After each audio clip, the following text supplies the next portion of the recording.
crossover. Oh, killer crossover. Just crossover and just crossed him over next to him. Another victim to the crossovers. Cross him up and sit him down. Time to cross over with Josh and John. Welcome back. Welcome back. Turn on your. Turn on your. On. Was it on? Did I not turn it on? You did not turn it on. Good. What are you? That type of. You're that type of host. You're that type of host that has to have the producer. What was the first thing he did when he walked in here? I turned it on. I heard that on Tuesday. Yeah. That somebody didn't start the show on There time was some on the mistakes YouTube. that were made he when I must have been a wasn't real here. idiot. Well, I heard that you guys had no content to go off of when I wasn't here. What happened to all the poll questions? Look, you know? Oh, no, we still had poll questions. I always look up to Mike Schaefer, and I wanted to do an impression of Mike Schaefer and not turn on my microphone at the start of a segment. I just wanted to pull a Mike Schaefer. It's great to be here. I missed you guys. Yeah, I'm glad.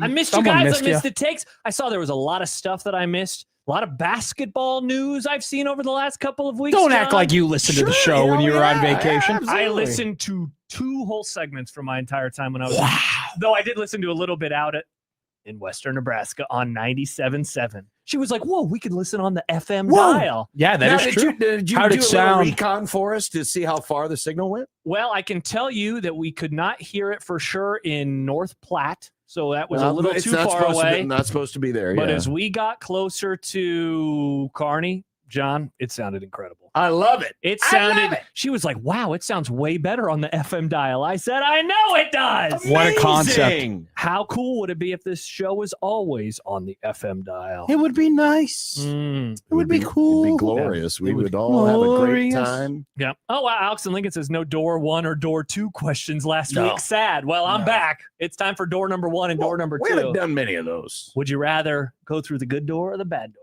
Well, I mean, That's my question. I did one today, but it wasn't Ooh. asked in door 1, door 2, but it Oh. was an either Schaefer, or option. all right. So because you guys were I was listening at the end of the crossover, and You weren't listening. You sent a text message about the crossover, and I go, oh, my God, John's listening. no, I never sent a text message. What are you talking about? Oh, Anyway, you sent a tweet. You sent a tweet. I put out a poll question. What was the poll question again? Because the argument once again, Matt being the of sandwich, Indiana. Matt of The- being smart. Matt of the being sandwich correct. between the Happer and Schaefer. Indiana is maybe It's not Connor that good. and Mike. Just Connor and I have a very different definition of what is winnable. Connor is old-fashioned this was a good JV poll question, football John. coach. He's old-fashioned JV football coach. Every game is winnable. And I am of the if I would be absolutely stunned and floored if someone were to beat someone else, I don't consider that winnable. That's my definition. So you would be stunned and floored if Nebraska beat Indiana. Yes, objectively. More stunned and floored if Bowling Green beat Nebraska. No, I wouldn't be. My question was I'd be way more stunned if Bowling Green beat Nebraska. Well, that's the question we asked because Schaefer brought up the point. Hey, Yeah. do you give Nebraska a better chance of beating Indiana than Bowling Green of beating Nebraska? So I just put up the question. I don't think which would be the more shocking result? Bowling Green beats Nebraska or Nebraska beats All right. Indiana. And Nebraska beats Indiana. 57% of the vote. I voted Nebraska beating Indiana would be more shocking to That me. is insane. Because Even I won't go Bowling there. Green, Really? Green's going to be a 4-touchdown underdog. They Nebraska's don't- going to be a 3. They're not going to be. No, they'll be. There. What is it right now? 13 and a half. Right? I think it's going to be 2 touchdowns. Because right now, 13 and a half. now this is a road game, but in Eugene, they are 23-point underdogs against Oregon. Right now, Nebraska is. Yeah. Now, that's road. Sure. Indiana is their power Yeah. rankings very similar to Oregon's. And so I disagree. I think it might be closer to like at least 17. You can make That's 3 scores. You know Yeah, that but I think. But are you saying the Vegas bookmakers are valuing Indiana greater than they're valuing Oregon? Because I Oregon, would think the power rankings have Oregon is a better team. Right now. that's why I think it'll be in the range of 2 touchdowns. And But what do we think the Bowling Green line will 4 be? touchdowns. So we think the Bowling Green line will be that much bigger? Severe retweeted his own Has to tweet, be, which is right? a very Because- severe because- thing. Because not Ohio allowed to is a retweet your own 24-point underdog. I've never retweeted. my I own have. tweets. Wait, really? I Yeah. have, John. I have the SP Plus. Okay, here it is. I have Yeah, Severe's give me- lines. Give me some Okay. Yeah, but he's By the just way, guessing. I have a critique of that Michael tweet. That was one of the few things that cut through my timeline last week when I was gone. Which one? The, He has the a lot one of that, the tweets. one that you're going to read with the lines. It's very funny. Anyway, okay. Well, this was one of the older SP Plus, John. But Bill had Oregon minus 20, so he was up. Now I did not take into account home field, so I'd say Bill pretty much nailed it. Yeah, he had Indiana minus 17, so maybe you're right. Maybe it would be 14. Maybe it would be 14. By the way, Bowling Green, he had Nebraska minus 21, so it's probably closer what to do you 24. have Ohio? 21. So again, but that's not building in home field. Yeah, but both Ohio and Bowling Green are in Lincoln. Yeah, that's what he just said. He said that's not building in home field. That's why I'm surprised, because Ohio is supposed to be a better team than Bowling Green. Bowling Green's going to be near the bottom of the MAC. Well, I mean, Ohio doesn't have any returning offensive line. Yeah, but Ohio is still picked 4th in the MAC. Let me go with the. I think just with the fact that all of these G5 schools now get pillaged at the end of the year from their all conference players. I understand that, but I just don't. I don't even give thought to it, because how long have we talked all this offseason about ranked toughness of the conference games? Yeah. Most people are sliding North Dakota in ahead of Bowling Green. So by the way, Connolly John had Bowling Green 115 in the country, Ohio 117. So he basically says they're the same. Wow, Bill Connolly's on crack. Whoa, don't say that. Allegedly. So that's crazy. Okay, let's make a deal, John. Also, I did get a line from a friend of the Grum. Sorry, I don't mean to interrupt. A line. A line. You got a Tootsie? This was right before vacation, and so I never got to bring this to the air. What? From for the Indiana game. A great friend of the Grum. A friend of the Grum who sometimes will join us on Thursdays during the season and talk about and gambling. may have formally put lines together for a major book. I can't wait to talk to him. I can't either. He's a great guy. He said, as of today being July 21st, Indiana minus 13. So Indiana minus 13. Right. Yeah. Anyway, so the point being is this: Nebraska is only a 2-touchdown dog. Yeah. Bowling Green would be a 4-touchdown dog. Yeah. The vote is Nebraska over Indiana. I stand with the voters. You are nuts. I stand with the voters. What were you gonna say, Matt? You want to make a bet, John, where if Indiana covers the spread, you have to give up poll questions for a month? Oh, that's the meanest thing you could ever say to him. Why would you make me give Why up would you wish that upon our listeners? So okay, you can make poll questions. Which spread? Because remember, I am on the record to say I put it on the list. Nebraska will not lose by 30 points. Wow, you're really going out on a limb there. Everyone looked at me as if I was crazy. Oh, everyone, including is just Nick and Josh, the Iowa fan who can't stand Nebraska. What am I? And Josh is unbiased, pessimistic. No, realist. Can't say pessimistic when I'm always right. Oh yeah, you're really going off. I am with the team.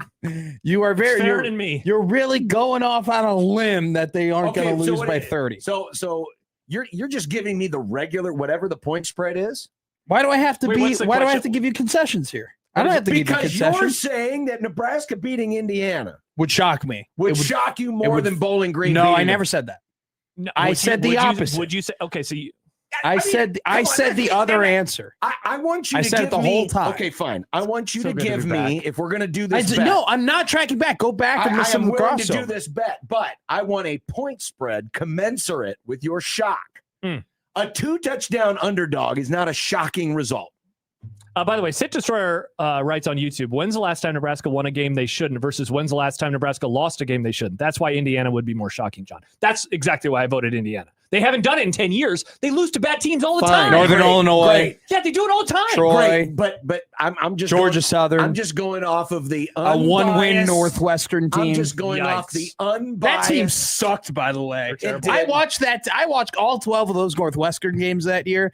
That team, Ryan Holinsky, looked like the second coming of John Elway against Nebraska. Let's also put into perspective. That was crazy. He didn't do anything the rest of the year. Those embarrassing losses came with an incompetent head coach. That's true.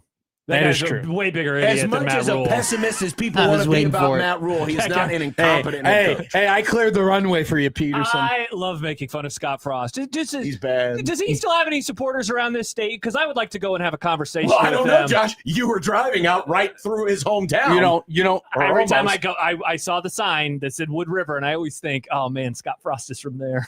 You could have pulled in. You could have pulled up to Scott Frost's parents' house, and you could have gotten tongue lashed. Don't talk about anyone's family. Talk about the family. Do you think that if he were to have success at UCF, that some people would say, could be a good offensive coordinator? No, don't worry, that's not going to happen. So we don't ever have to even explore that. I've been listening to my previews, and man, whenever UCF comes up, every preview is like, what do we like here about this? Yeah. team?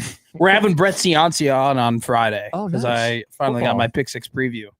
And it's literally just going to be, I'm going to ask Brett questions about his writing, and I couldn't be more fired up for an interview. Yeah, I am fired up for that. I'm happy for you. It's August, John. It's football season.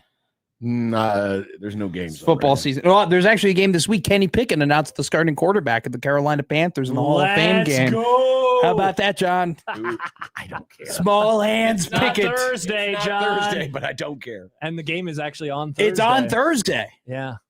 That's what I'm told. Yep. Are you putting on the MLB Network draft yeah. special? Draft. Or sorry, deadline special? Wow. Of Do you see how course. much I care? Of course. Is it a Thursday?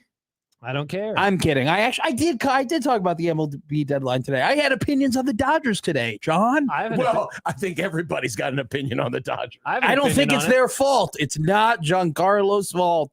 I have an opinion on the Dodgers, but I'll save it for my show. I didn't know how nice their TV deal was. They got a nice little it's TV extremely deal. nice. It's very nice. Apparently, and it's the a non. bankruptcy judge gave them a nice, big, happy, bonus. Apparently, nice is an understatement from what I've been told. Exactly. Ken Which is why they Rosenthal. can manipulate the system. Ken Rosenthal is a weirdo, but I do enjoy reading his articles. Ever since he knocked that camera person over and then looked at him like, what the hell, dude? I haven't been a big fan of him, but he can write. He Hot is a good take. writer. By the way, Tommy says Called me a madman. same incompetent head coach that lost in November 2024 to a 2-loss UCLA team in Lincoln. Okay, that was a bad loss by Matt Rule. Yeah, that was Frost a bad is loss, still but a bigger again, boob. Well, that's he- not as bad a loss I as mean- Northwestern or Georgia Southern. The Michigan State loss in 23 was terrible. That's a loss. horrible one. I mean, they hadn't won a game in a month. They had Caden Hauser and a bad Sam Okay, Levitt you know what? as their quarterback, and Mel Tucker had been fired already. Okay, now this is evidence that we really don't use that often on this show against Matt Rule, but Mhm. the losing to interim coaches thing Bad. is a horrible, it's bad. Terry Smith lost. How many Well, games but do they that's have what- against interims? So it's Penn State versus Terry Smith. It's Michigan State versus I forgot whom. Yeah. Okay, you're Um, bouncing years. We should have gone year And by it's year. last year against Biff Poggi. Biff Poggi. So he's got at least There's 3. one more. I think there's one more. I think there was one in 2023. Now, for argument's sake, Michigan as we State. have now found out about Michigan, they were a lot better off with Biff than they were with Sharon. That is a great. So that point. was an upgrade. I That don't is a think. I great- don't Oh, think we Utah. can. Thank you, Oh, Captain. yes, Utah, they had Utah. an interim. No, I mean, there already, Whittingham I was thought gone. no, I know, but there was another one. There was another in Yeah, but season that's one. four. I thought there. four. I thought there's another. There's no way they've played 5 interim Oh, coaches. I know one. He became a head coach, Braun, but they beat him. They beat him in 23. Ha! Okay, so Take let's see. that. Minnesota, no. Colorado, no. Michigan in 2023, No. no. I think we got Michigan them State, yes. Maryland, no. Wisconsin, no. Iowa, no. Okay, so And it might be it. I think we got them all. Okay. I think he's 1-3 You know against what? I interims. think what we were thinking of is like the previous year, they also lost to Wisconsin, who also had an interim Yeah. coach, but that's not Rule's fault. 1-3. It's not Matt Rule's fault. 1-3 against interim coaches. God, that is- Thank God they beat. I guess they faced an interim coach last year in UCLA and they beat them. They did. Wait, they had an interim coach? Oh, that's right. They did. Okay, They they're did. 2-3. Little tiny baby Neuheisel I forgot was about the that. OC, That's and right. who's that guy? Who's the guy who was the interim? I forget. Who's that guy? I don't He remember. was like the 'cause special teams coordinator. It wasn't Neuheisel. Yeah, it Everyone was wasn't. like, congrats to Neuheisel on his first win as a head coach. And it was like, he's not the guy. He's the though. No, OC. he was the He's now OC. the quarterbacks coach of the Northwestern Wildcats. Mhm, People forget. mhm. Aiden Childs Hayden Childs. just slinging around. I Oh, can't wait to have my terrible. Nebraskan hat on Terrible. during week 1 of That's the year. gross. What? Am I I'll be there. Nebraskan? I'll be I there. don't think you're allowed to be a Northwestern fan. What? Who are you to say what I'm allowed and not allowed You're to being a do? fan Nazi. But they're a private school. They only allow, they got their noses stuck So high in what? the air. So what? It's a private school. My father went Why there. Why didn't didn't you know that. ever root for in Illinois? That's your state. Because Father those went there. guys are losers. Whoa. Those are losers. Is that true? Bunch of Greek life losers who just Greek who life just losers. who all peak in college. That's what the Got University something of against the Illinois Greeks? does. Hmm. No, I just don't like Illinois. There are probably some Illinois listeners who are now mad at me. I'm sorry. I grew up a Northwestern fan. Grew up not liking you. But it's not that big of a rivalry, It's kind honestly. of gross to root for Northwestern How is it gross to root for Northwestern? because you're not a sports writer. Hey, by the way, I've been gone for a little bit, so I feel like I've missed out on some jokes. What's this? You're a Maryland fan now? Yeah, I like Hokie no. So Hokie Skur likes Virginia Tech and Sure. the rivalry between Virginia Tech and Maryland, and That's a rivalry? Well, Exactly. apparently the Hokie This Skur sounds is. like this sounds like one of those Saints Falcons Hokie things. Skur. Okay, Oh. that is a rivalry. Terrible. That is a very big rivalry. At Nobody least in cares. that area. It's not of the country. Thursday. Hokie Skur is very upset that I think that Maryland has the potential to be a lot better than people are giving them credit Could for. definitely be Nebraska. They have 15 returning starters, Including one the of quarterback. the more talented defensive lines in the entirety of the Big Ten. They have an awesome quarterback who's only going to get better. They have some very interesting pieces on the outside, catching passes for him. I think the Maryland game is going to be tough. I think the Rutgers game could end up being pretty tough for Nebraska. Antoine Raymond's a great back. The O-line got a lot of People returning forget pieces. they had 2 guys named on the guys naming dudes list. from the KJ Big Duff. Ten. Yeah, KJ Duff. He's a dude. He's incredible. So Schiano's defense, hard-nosed, tough. Nebraska had a tough time with Greg Schiano's defense the first Always. time they played. You talking about the 2024? The Yeah, 14-7 with 14-7 game. I We're did just overreaction that day. Yeah. Terrible. Are you trying to talk everyone into 4-8? No, I'm trying to tell everybody that I think that Rutgers and Maryland could be tougher and that Illinois should be a way more winnable game than people give them credit for. Okay. Wow. Brett Cianci and I had no Brett- love for Bert. Brett and I were texting last night about Illinois football, and I described how I felt about him, and he goes, "You couldn't be more on." I'm like, it's You just couldn't be moron. you couldn't be more right on about it. Otson says, have you seen this, John? Have you heard about this? USC's Booby Feaster leads the 2026 All-Name team. Have you seen this? I've seen Booby They have Feaster. a guy named Booby Feaster. I did see that. Yeah. Part of my take loves him. It's like Big Cat's favorite football player. Oh, really? Yeah. Do you see Matt Rule went on that pod today? Yeah. He said, "I'm just an average Joe who likes to coach football," is what he said. That's what he said. Yeah, that was the big quote. Who said that? Matt Rule said he's an average Joe who likes to coach football. So I Oh, searched okay. Matt Rule, pardon my take, in Twitter earlier. There's still, John, only one tweet from Wow. Lincoln Continental Breakfast Club. Matt Rule lays down another stinker of an interview on Pardon My my Take God. today. What a joke. A stinker. Here, go to Pardon My Take. Go to Pardon My Take's their actual Twitter page. We'll see the Yeah. quote. They made a graphic on it. Oh, they did? Please read it. I'm just an average Joe that gets to coach football. Matt Rule. Feel Yeah. like John with no H is going to have a field day with that. Mm, Matt Rule telling the obvious. He is average. That's Whoa. exactly what he is. that's your John Bishop impression. No, that's my Texter John impression. Okay. My what's your most John Bishop? loyal. That's what he is. They're the same. That's the same. Eckler's ignorant. It's the same picture. Eckler's cocky. That's true. That's what John says. Well, he is. He's also an idiot. He's an idiot. Mm. You really gotta. He You gotta also- emphasize the T. I met somebody, and they were. I was like, "Yeah, I work at 1620 The Zone." And he goes, "Oh, which one are you?" And I was like, "Oh, I'm." Which one are you? Yeah, that's actually not the first time I've been asked that question. Which one goes- are you? He goes, "Which one Wow. are you?" And I go, "You know, that's funny. You're not the first person. I'm Matt McMaster." And then I go, "You know, it's funny. Like one time I should just say, hey, I'm Connor Happer, you know, like, or hey, I'm Mike should. Schaefer." I go, "What if I told you I'm John Bishop?" He goes, "Well, that's one you can't do. They know what you look like." That's what I found out. Everyone's got their eyes on John, Oh, well. who thinks Indiana's going to lose to Nebraska. Wow, you're real bullish. I Husker never John said over that. I here. never said that. Husker John Husker thinks John. the By the way, Huskers are again, going to dominate let's- Indiana. Let us circle back. You want to bet, and you want to take away my tweeting privileges. You think that To make a Nebraska's point, going to? I want you to give me a point spread that is worthy of shock, because you said, and I quote, "I would be shocked if Nebraska beat Indiana." I'd be Two shocked. touchdowns is not a two-touchdown Shell underdog is shock. not a shocking result. Shocking. Oh, that reminds me. we have You a think drop. Nebraska's going to crush Indiana? You should go on Trey Taylor's podcast. That'd be sick. You and Trey talking about the Indiana-Nebraska game. I don't need a watch. Okay. That was a good one. Well, I mean, I he's don't know. sponsored by a watch company. I mean, I'm really making this bet with you because I refuse to make a bet with Connor Happer, and it would That's really get Connor upset if you and I bet something. Sure. So I'm more in so on that. All right, so give me a point spread that is worthy of shock. 20. Shocking. There it is. I found it. Shocking. 20. 20. 20. Dumb ass. 20. So the bet would be what? Ooh, John. This See, I don't- conversation is warranting of this drop. John's being a bit of a hype monster right now.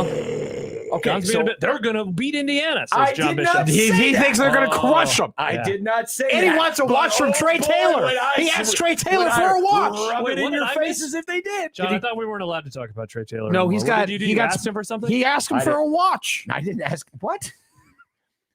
So what's the bet? I don't know. Here's the one hesitancy I have with making this here bet. we go, Mr. No. Backpedal. Yeah, 'cause Mr. he's Backpedal. I know what Watch he's out going to for say. the lawn bang. No, I know You're what he's gonna trip. That's a good reference, John. I know what Thank he's you. going to say. I don't want people to accuse me of rooting against Nebraska. Matt, you got to grow a pair, bro. Yeah. All right, I 20. pick against Nebraska 20. all the time. I I picked against Nebraska more than anybody I am last year. accepting- I am- You picked them to beat Michigan. I did. I picked them to lose to Michigan. I was the I- only one who did it, and then I showed up to the morning show I late. am accepting your Overslept. odds. Now give me a bet. Overslept. Can't take my So victory what lap. is- I don't know what the bet is right now. What That's are we- neither do I. I don't am even know what's accepting betting. your odds. Give me the bet. You can't do poll questions for a month. And what happens if I win? I will reattempt the 999 challenge. That's. I do not want to Say see yes, this again. John. Say yes. And I will- Why I would will- you do that? I Why will- would you offer that up as Yeah, your, and your where's the trait piece? reward for me? Yeah. You get to see me throw up again. I don't need to see that again. Hey, I don't Eric want you to McLean ruin points out, another jersey. I get players to react to him on the field. Seriously. I have done some amazing things at this radio station. A coach called me at 11:30 at night. Another player shushed me because I said he wouldn't be an All-American. And now you can't even make a bet. I'm trying to think of like a punishment I could do. You know what? I'll do Prison Matt says John can't do any segments based on his For You tab. That's funny. You'll never know. what if I did like Kenneth says Matt loses and he owes John 4 gas mows. But No. then that would take away something that that John would take loves. away? And I What don't if- what if I wouldn't I, trust you to know how to. You'd end up madmenning yourself. what if we lose, then I have to go to a gym and I can't leave until I do 300 pull-ups. What? No, you wouldn't do that. Yes, I would. It would take you a week. Are you sure you should be gambling 200 on pull-ups. sports? You are terrible at coming up with wagers. Yeah, I This is know with awful. lines. I don't know. You think of it. What do you want me to do? I said You're the one 999 that challenge. You're the one that wants the. I don't know. wants I'm the not bet, not creative. me. I don't know what Africa to do. says no tweets for John versus no betting for a week. Now, what if it was a month? You can't bet for a month. But again, that would Ooh. save you money. So Yeah, this it ends up would. being a Yeah, positive. No, would it save me money? Yeah, what? I make money. How about do? this? I'm a good Okay, gambler. How about Mm. this? I win. You have to wear a Cam Curl jersey. Ooh. John does have Rams stuff. All right, and Well, I don't have a Cam Curl Oh. jersey though. so I have to buy a Cam Well, Curl yeah, jersey. I don't want to. How about this? I'll paint my nails Ooh. Rams yellow and blue. Yes. We Okay. are- this is awesome. This is good. I will paint my so nails. you'll go full Caleb Yeah. Williams. Paint your nails. Mm. Oh, man, I forgot about that. Yeah, Can't And wait I'll- for the tweets. and I'll get like Which, by the way, help Cam see the ball come out better. And here's what I'll That's a do. great I'll point. get a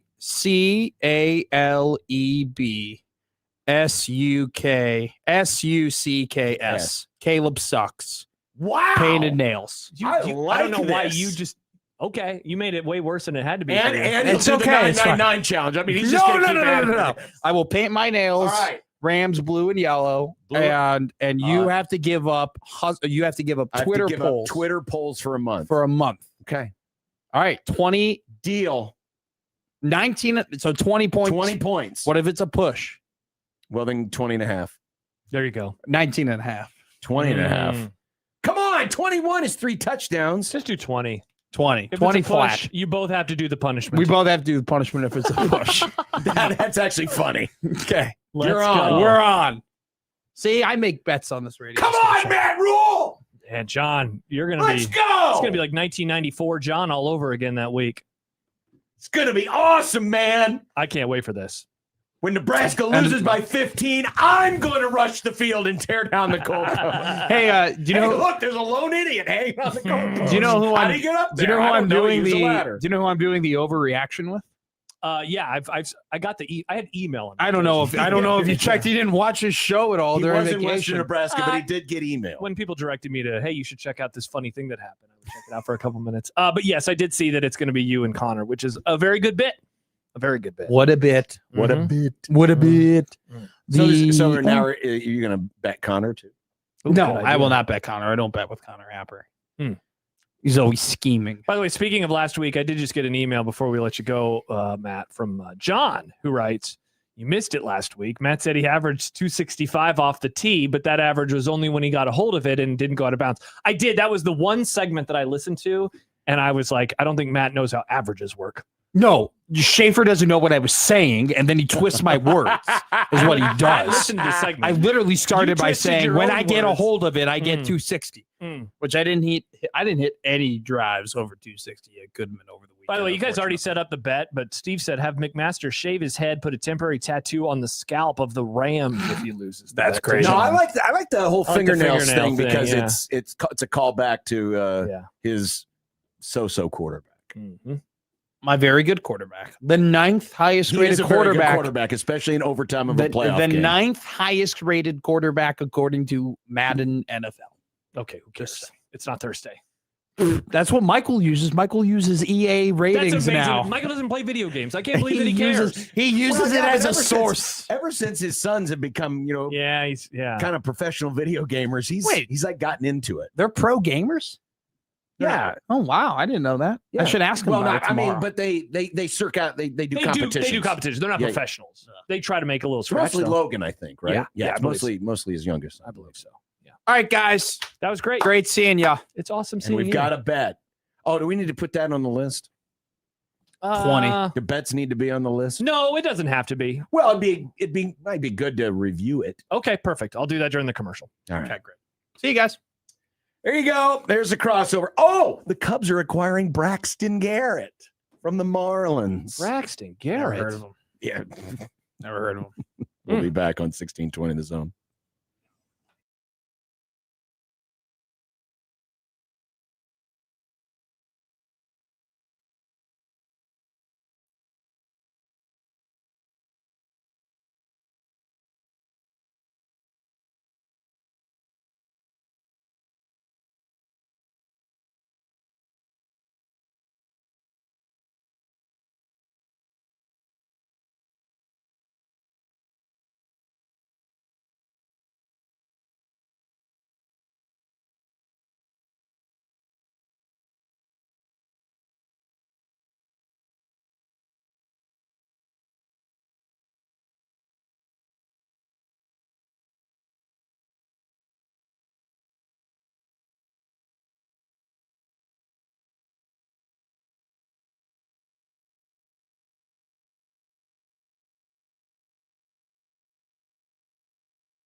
KOCN.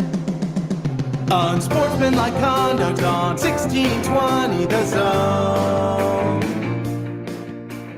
Husker Athletics, Creighton, and yes, UNO. Don't miss a moment, they'll give you your fix. They're on every day from 2 until 6. Spend your afternoons with John, Josh, and Nick.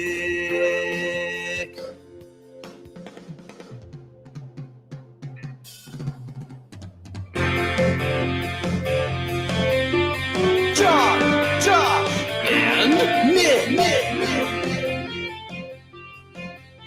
They'll show you what sports talk really is. Man, you can tell Skippy here to my left is coming back from vacation. You're just full of energy right now. You're like bouncing off the damn walls. I said that. I said I want to go on vacation and I want to come back refreshed. Well, I am refreshed. Well, wait for tomorrow. The crash is coming. Sportsmanlike conduct on 1620 The Zone. Husker Athletics, Creighton, and yes, UNO. Whoa! What happened? Omaha's own Alec Boehm Oh, where's he going? is being traded to Detroit, Oh. according to MLB Network. Who's the Superflex? I don't know who the Superflex is. Why are they using that random guy's Twitter? I don't know, but there you go. Alec Boehm could be a Tiger. Wow. The Superflex has 6 followers. Why are they Wait, quoting- what? I swear to God. Are you? Oh, wait. Here. No. MLB Network has said, do you have a trade deadline deal you think your team should make? Okay, never mind. Yeah, That's 2 weeks in a row now that Twitter has defeated me. what happened last week? Well, it was the one about Michigan. The uniform sponsor. Oh, the On the day all the uniform Plantier sponsors, or whatever. coming out, and yeah. I Oh no, you got duped. yeah, Mm, it looked like. I mean, I even looked into the guy's account. It looked legit. yeah. It totally looked legit. Mustache Adam says nothing like being refreshed after a stop in Sacramento, or was it Holdridge? Did you guys discuss that on the show last week or 2 No, weeks not ago? really. Other than Good Lord, these Western Nebraskans wouldn't get out of my mentions. other than the fact that you weren't obviously paying attention when we did our let's meet our new I forgot audience, I forgot because about that. Sacramento, Yeah. Norman, and Newark Yeah. are all towns in our new listening area and of 97.7 The Zone, Yes. Hastings, Kearney, Grand Island. So we went to the Speakeasy. That was a couple weeks ago Yeah, now. because I looked this up. So Incredible. So my financial advisor, he has told me for a long time, he says, this is my favorite steakhouse between Omaha and Denver. yeah, It's my favorite steakhouse. Get this. Wife and I arrived a couple Wednesdays ago, a couple Thursdays ago, whenever it was, and run into an old college friend. And he basically says the same thing. He's like, this is my favorite place between Omaha and Denver. He goes, and I think it's actually the best steakhouse of any of the spots in Denver, Omaha, or anywhere in between. really. It was awesome. It was so good. And the prices, because it was not a la carte. So you got your whatever with your meal. And so that was really nice. Really? What'd Yeah. you get? I got a ribeye, of course. Of course. And it was really good. We split a variety of sides, including mashed potatoes. She got roasted potatoes, Brussels sprouts, got old fashioned. Trying to remember what else we had. Some sort of a bread Was option. it like busy? No, it actually wasn't that crazy that night. And you didn't get reservation? We did get a reservation because did? they were like, yeah, get a reservation just to be safe. And we got there and Because sometimes those places don't take reservations. yes, thankfully this did. I called him They months just like, before. get here, you get here when you get here. Yeah, it was awesome. We were That's big good. fans. That's Big good. fans. Yeah. Well, we're at full strength. Oh, tough luck for somebody. Well, hey, come on. That's implying that Jake isn't at least as strong as Nick. Jake Thank does you. a great job. He does. Jake does a great job. We believe And in he's Jake. dressed in team gear. You I know, am. our other producer, he wears Go a bunch Big of Red. Iowa and Japan stuff. He does do that, Cringe. doesn't he? And young Jake here, he's dressed up in Husker gear, supporting my wager. Yeah. Are you going to against, start getting out your old Husker gear for that Indiana week? I think you should. I think that'd be a good idea. You know, Or is that the first exhibition week? it's funny. I think I have one piece of Husker gear remaining. You in saw my that closet. polo? You used to have this The black, polo with Do the you red end. I you have still- that. That's the one thing you have? I do have that. I have a few shirts. I do have I don't have that. any polo. I never got a Nebraska polo. But I mean, a many lot of the shirts. stuff was like KLIN branded, Mm. you know. I still have some hats. I wear them from time to And, time. you know, I don't like to two-time on my radio station. Oh, yeah, understand. I'm sorry, my radio stations. Oh, yeah. 1620 and 97.7 The Zone. I told you about it, man. We were driving in the western part of the state, and it sounded just glorious. Absolutely glorious. You know, going through Kearney, western Now if we could Nebraska. You know what we need to do? What's that? We need to do like they did back in the 60s when the Mexican FM stations would like crank up the power to 500,000 watts. Wait, is that allowed? Well, it is in Mexico because they Oh. don't have an FCC. Oh, I see. And they would boom the signal into the United States. That's how you ever heard of Wolfman Jack? Yes. That's how he became famous. Really? He was on a station called the X out of Tijuana. Isn't that wild? I don't know if our And it listeners... was like, I think it was 500,000 watt, and it just boomed and it like obliterated a lot of radio stations in Southern California. I don't know if our listeners know that. Like, we could technically turn up the power if we wanted to. Now, we probably need a better thing, but we could. Well, we could, but It's illegal. You're not allowed. But then we'd probably blow up our transmitter. God, that'd be a bummer. That'd be a huge bummer. Let's not do that. Grum down. Josh returns, and so does the positivity. You know, it's nice to be a positive person. It's incredible. It's nice to be positive. I don't believe it. I can't believe it. Thus, we must ask the question. Is the off season of bad vibes over? My return made everybody happy and positive, and the bad vibes are gone now. I don't know. This is incredible. It- What about that one it guy do- who didn't it- like the Rule PMT interview? What about that guy? It is a happening. Okay. You are back. The poll question is out. Awesome. The positivity is up. Oh, Happens wow. at the same time. We just need one more sign. Okay. The return of the Lord, maybe? Maybe if your shirt spontaneously combusted. That would be mean. They broke out the pads today. They're practicing right now. I keep seeing video. You know, speaking Caleb of breaking Downs, let's out go, the Caleb. pad, so too of the Kansas City Chiefs. Oh. I'm skipping a couple of spots down the line. Yeah. Mitch Holtis is back, folks. And how about the player that's on the field at the start of training camp, like one of the three in the studio Emmett set? Johnson. No, not him. Not him. He's there. Everything's okay. Patrick Mahomes, he's good to go. I can't wait to find out what's going on with I think we're Mahomes. going to have to investigate whether or not he faked this injury. Is the clip today, Jake, about Mahomes? Yes, it is about. I figured it would be. We usually start with the big dogs. I hope it's Mitch asking the important question. Did you fake the injury? By the way, speaking of fake, did you see the photo that was making its way around the internet over the last few days of fat Travis Kelce? Apparently, that's not real. It's not real. Do not put it on the internet that he has a beer gut. He doesn't. Do not put it on the internet. But he has gained some weight because of the ball and chain that's now attached to his foot. Don't put it on the internet, John. Do not put it on the internet. He is still skinny and very, very No, good. he is, but he's just added weight because he's now dragging he's around married. a ball and chain. I think she's probably dragging him around, if we're being honest here. She's the breadwinner. 25 teams and 25 grums featuring SMU. And apparently this guy has some Nebraska ties. Another one of our guests Really? that randomly has Husker ties. Yeah. How? He's apparently a Huskers Illustrated guy from back in He's the day. a former editor-in-chief, he said. How crazy is that? You mean the same Huskers Illustrated that's been Resurrected? has been swallowed up by the Jack Mitchell media empire? Uh-huh. The very same. Huh. The very same. Mitch Sherman will join us. Michael Severe Monday. Awesome.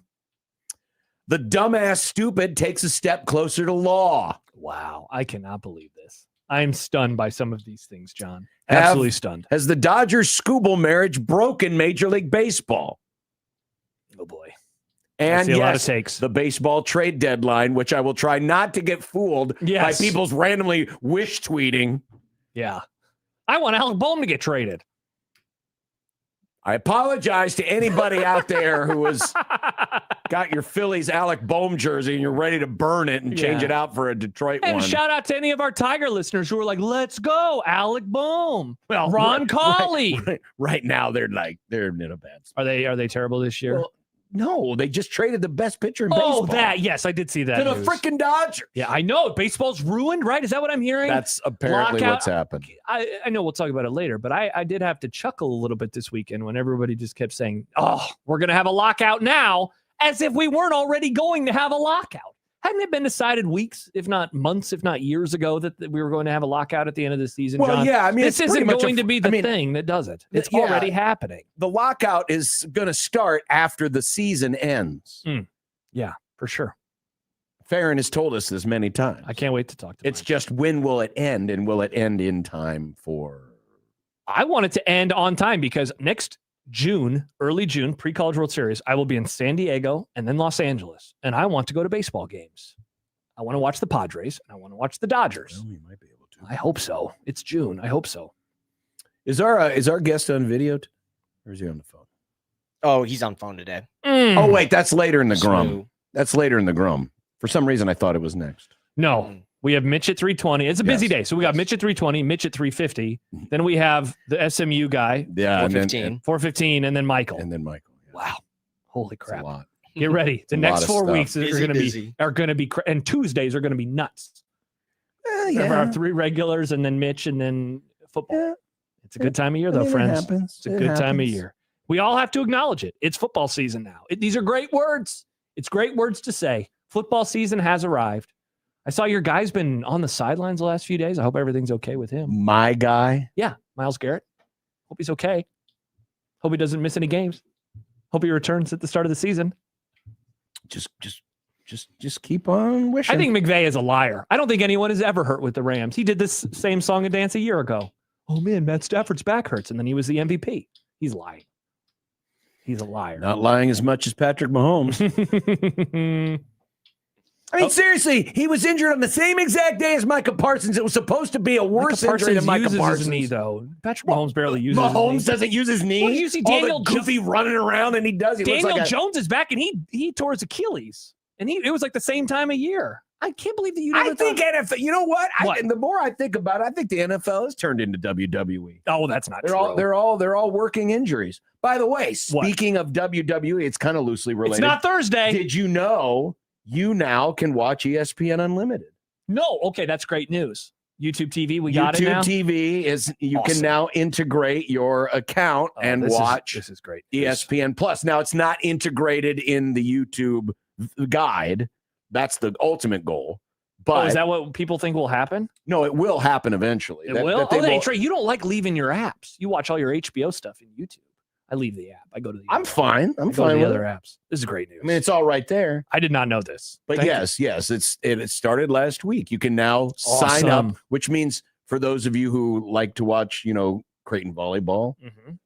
baseball, Oh yeah, I call women's hoops on there. it'll all be, if you have a YouTube TV, you now will get it for free. Hey, one more thing on YouTube TV.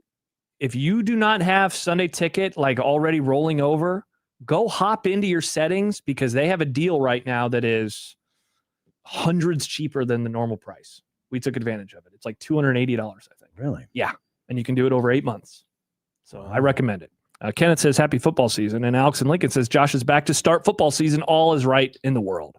It's great to be No, back. he's only here to start the Great. positivity. That's true. I cannot believe that I returned and people got positive. Friends, I can only tell you this. It has turned on a dime. Mm. Not to do all the whole wrestling thing again, but the fans apparently are doing a face turn on this program. Wow. Not this program. Oh, on the Not program. this program, that program. Wow. So the whole Chattel column was wrong. They proved him wrong a day later. Well, He said people are apathetic and they're not excited. And they said, hold my beer, Tom. I thought Tom wrote that they aren't apathetic. Maybe They're that's just- what he said. Yeah. He says he doesn't believe in apathy for Nebraska fans. Yep. I mean, if they were apathetic, But they're not. They wouldn't vote. Jimmy says, glad to have you back, Josh. Thank you, Jimmy. See, apathy is the absence of feeling. Yeah. That's That's opposite of impossible. love is not hate. The opposite of love is apathy because love is feeling. Mm-hmm. Apathy is I don't care. I don't. It's and, not. and Thursday it doesn't have to be Thursday. Mm-hmm. 402-951-1620 Prairie Flower Casino Zone Hotline. Liquid Trucking Zone Twitter page where you can go vote in phase 3 of our 3-phase poll question. This will run for the next 3 weeks before we do final phase. I mean, if the positivity is up this much this time, how much will it be up after the next few weeks? I cannot wait. When Matt Rule does more great interviews with people like Pardon My Take. Wow. Critically acclaimed interviews on Pardon My Take. People are loving it. So go vote. We will be retweeting it the whole week on our Liquid Trucking Zone Twitter page at USC1620. And the email, John at 1620thezone.com, Josh at 1620thezone.com. At Equitable Bank, we take banking personally and answer the phone in the first ring. Oh, and for all of those of you who have been texting us last week, I'm back. Now we'll be able to see your text messages. That's nice. I mean, everybody has a login, but nobody else wants to use it on this show. But I'm here for you. I don't think I have it anymore. Chris in Montana, John and Matt did a great job, but Josh just, this is a compliment to me. I shouldn't read this, but I will. Josh takes the show to another level. Welcome back. Thank you, Chris. I didn't mean to read such a complimentary text. Well, I mean, pretty cool. People are excited. Digging into the depths of hell is taking it to another level. I guess that's true. Yeah. But positive. When people say you take it to another level, they usually infer positive, but technically you can go a lower level. Hey, Royals. Oh, wait, was this the thing from this weekend? Did you see that when they were up 3-0 and they lost on a grand slam? Don't want to talk about it. Yeah, sorry. Very Jake. disappointing. That's all right. They suck anyway. It doesn't matter. But to lose in the way they did is just awful. Yeah, it's pretty terrible. I mean, 2 strikes, you give a grand. You know what grand doesn't slam. suck though, John? what? Nebraska football, if our voters are right this year. Well, we're going to find out just how much the offseason of bad vibes has taken a blow. Whoa. As we welcome you to a brand new week. Got a busy show today, so we'll get to it next. The Grum on 1620 The Zone.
Friends, neighbors, oh my goodness. The radio station that wants to send you places is at it again. Last couple of weeks, we've been trying to get you to Chicago to see Nebraska volleyball. Now, 1620 The Zone is going to send a lucky Husker fan and a guest to see Nebraska and Oregon in Eugene. Hello. A football trip.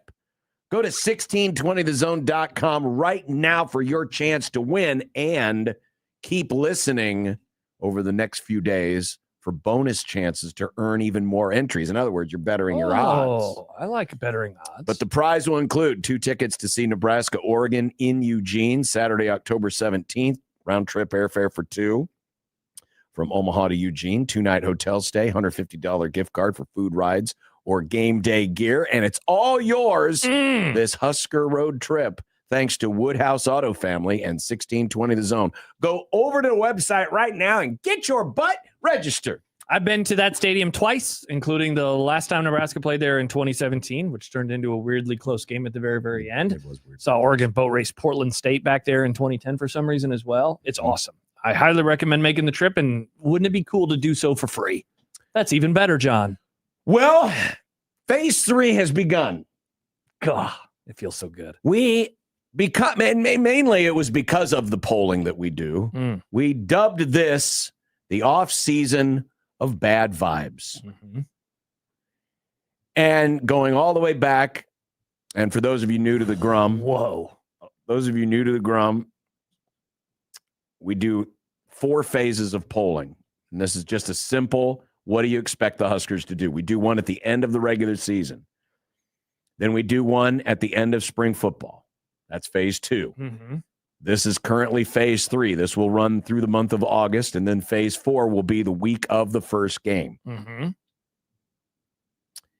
And when you go back to phase 1 at the end of 2025 regular season. No, end of the whole season, because this included the bowl game, right? Yeah. I just want to make sure people didn't think it was like in November or December. It was end of the season. I You see what you're saying. Because they I see did what you're for a saying. while. We did do these at the end of the regular season because Nebraska famously missed many bowl games. End of the season. Yeah. The positivity index was at an all-time low, and what we have dubbed as the positivity index. And no, I don't need to hear from people because trust me, 6 at 6, John, is a big positive. That's not I good for a know. good team. I know. But hey, when the team doesn't make a bowl game for a decade, we think positivity is thinking they could go to a bowl game again. Exactly. When you have Scott Frost as your coach, they go away win 3 games or 4 games every year. The positivity index, those people voting at least 6 wins was sub 50%. Whoa. The lowest all time. Whoa. In any of the 4 phases, in any of the years going back to 2021. Again, even with that idiot as the head coach, people still were expecting them to be better Matt than they Rule did. is still the head coach. No, he's not the idiot. Scott Frost, John. I'm talking about Scott Frost. Oh, what? Yeah, talking about Scott Frost. And then after the end of spring football, the numbers ticked up a little. At least the positivity index was north of 50%. Not by much, but at least it was there. Yeah. But I want you to take a quick notice at a couple of things. Number 1, the 6 and 6, and by the way, the 4 categories that you can vote on. What do you expect? This is the regular season record. Is it going to be 3 and 9 or worse? Yeesh. 4 and 8 or 5 and 7? Okay. 6 and 6 or 7 and 5? And then 8 or better. 8 wins or better. And again, we started doing this poll question. I believe it was in 2021. 2021. That is why these are still, all these years later, the exact same scenarios. If Nebraska was able to break through and have consistent, probably 2 years in a row of like 9 wins, we would definitely change the parameters. We would change the parameters, but there's no point in changing the parameters. Yeah, correct. So what did you want me to notice? You said keep an eye on something. 48% voted the 6 or 7 wins. Okay. 40% voted 4 or 5 wins. Okay. I mean, so that's 88% of the vote right there. After about 20 hours, almost 24 hours, we put it up about this time yesterday. Here are the results so far. And by the way, this poll will be open the rest of the week. Yes. So you can go vote now at the Liquid Trucking Zone Twitter feed at USC 1620. Look at how much the numbers have changed. Whoa. We have gone from 48% 6-6 or 7-5, up to 61.5%. Whoa. We have gone from 7% going 8-4 or better. We have more than doubled it. We're at 15.5. And the 4-8 or 5-7 crowd have been cut in half. Whoa. It was 40% at the end of, I guess it was March when they ended spring ball. Yeah. It is now 20%. Mm. And so to put this into some perspective, and now that we've got 5 years of this data, we have set, or we're on the pace to set a record for the biggest poll-to-poll jump in the positivity index. The previous record was a jump of 16% from the first poll of 2024 to the second. So from the winter to the spring.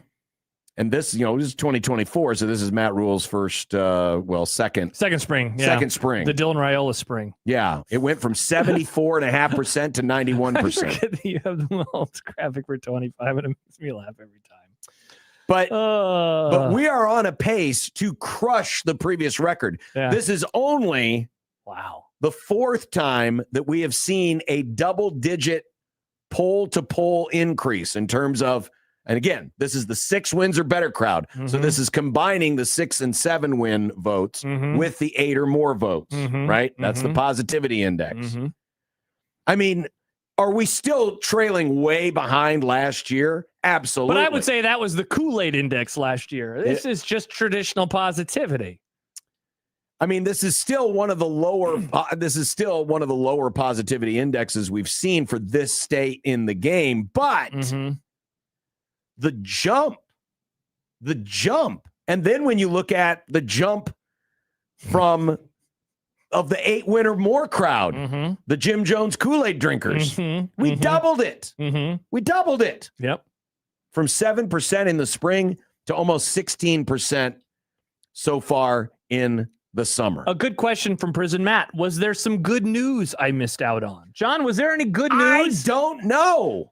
This is certainly if D'Lo says, did the Big Ten recently change the conference schedule? Did the schedule get altered? The schedule has not been altered. The Illinois game did move to a Friday night. Maybe that would explain the positivity.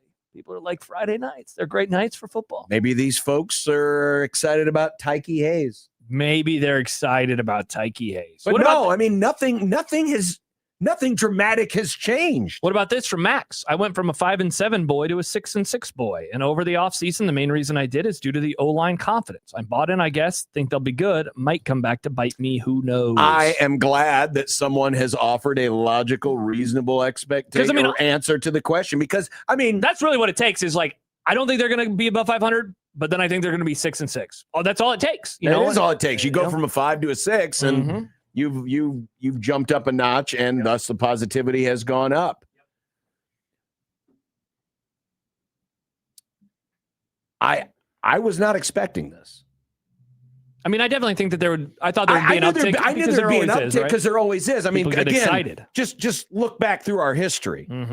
It is always every year, from the start of our polling in the winter to the end at the beginning of the season.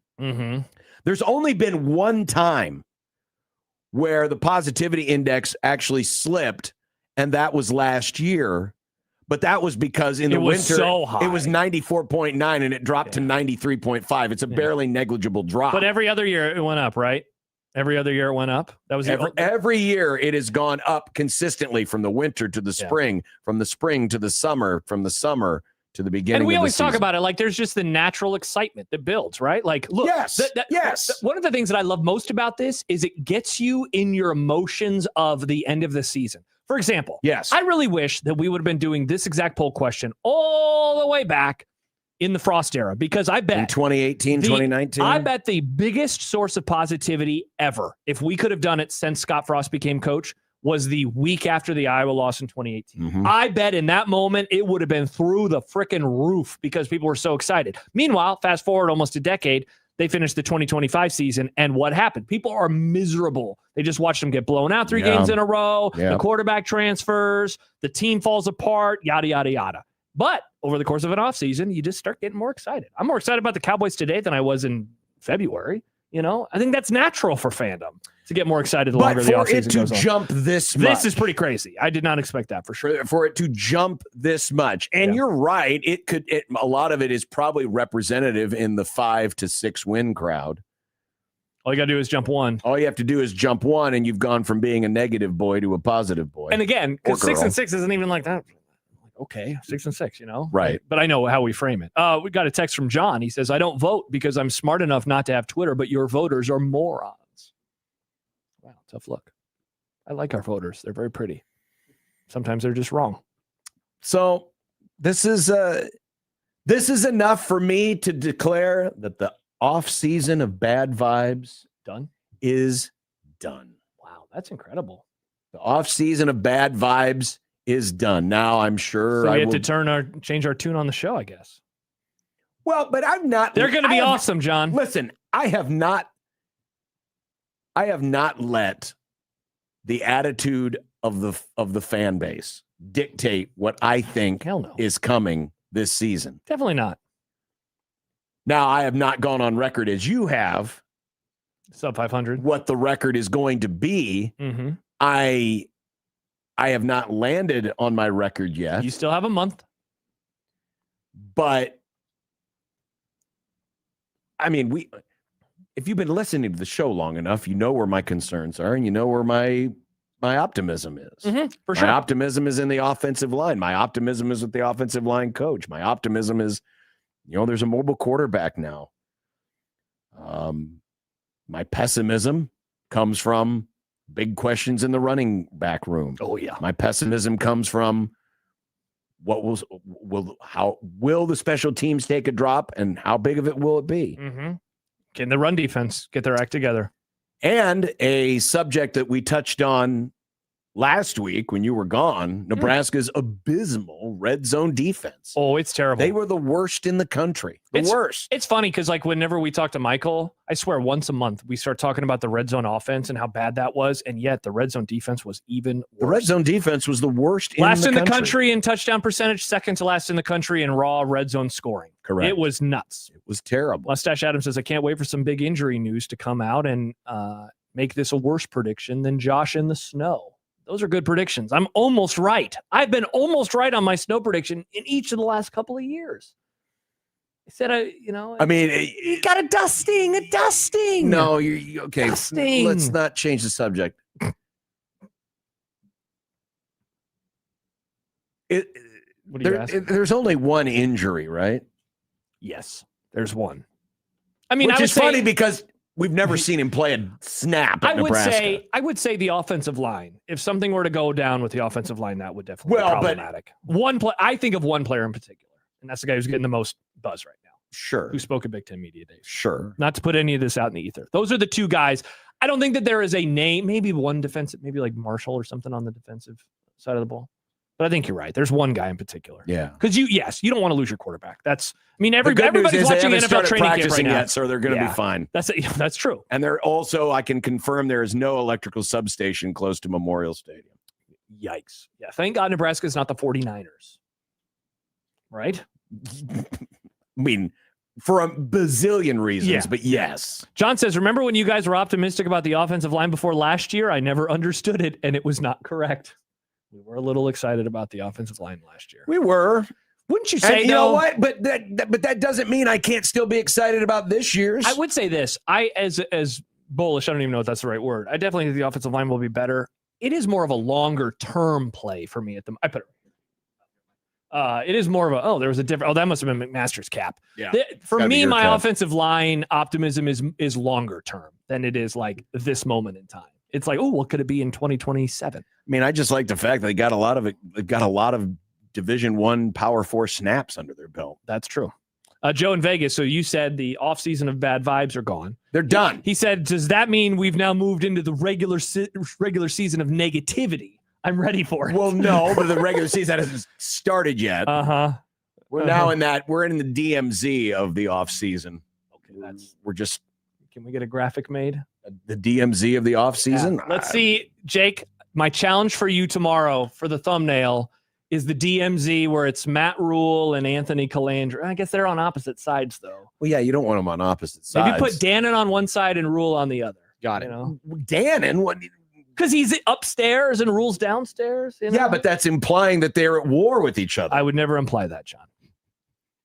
And that would be I would ridiculous. that's why I would never imply it. One is employed by the other, and one gave the other a big huge raise and a couple extra years on a contract. And all they had to do was say, "Oh, I don't know, maybe Penn State." That's why everything is great. That's why everything is great between them, I guess. Mm-hmm. Well, that's what we got. So coming up next, more football. It's our first of many. Mitch Holtis training camp reports, and he's going to play audio from the injury faker, Patrick Mahomes, 1620 The Zone.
Yeah, I mean, it's just a daily process. I mean, it's every single day you got to give everything you have, and then kind of refurbish and do it again the next day, and it gives you a great perspective on how brittle and how short football is, and how you can really have to maximize it every time. And so I'm just excited to get back on that field now. It was and be able to go out there and practice again. It's been a lot of fun.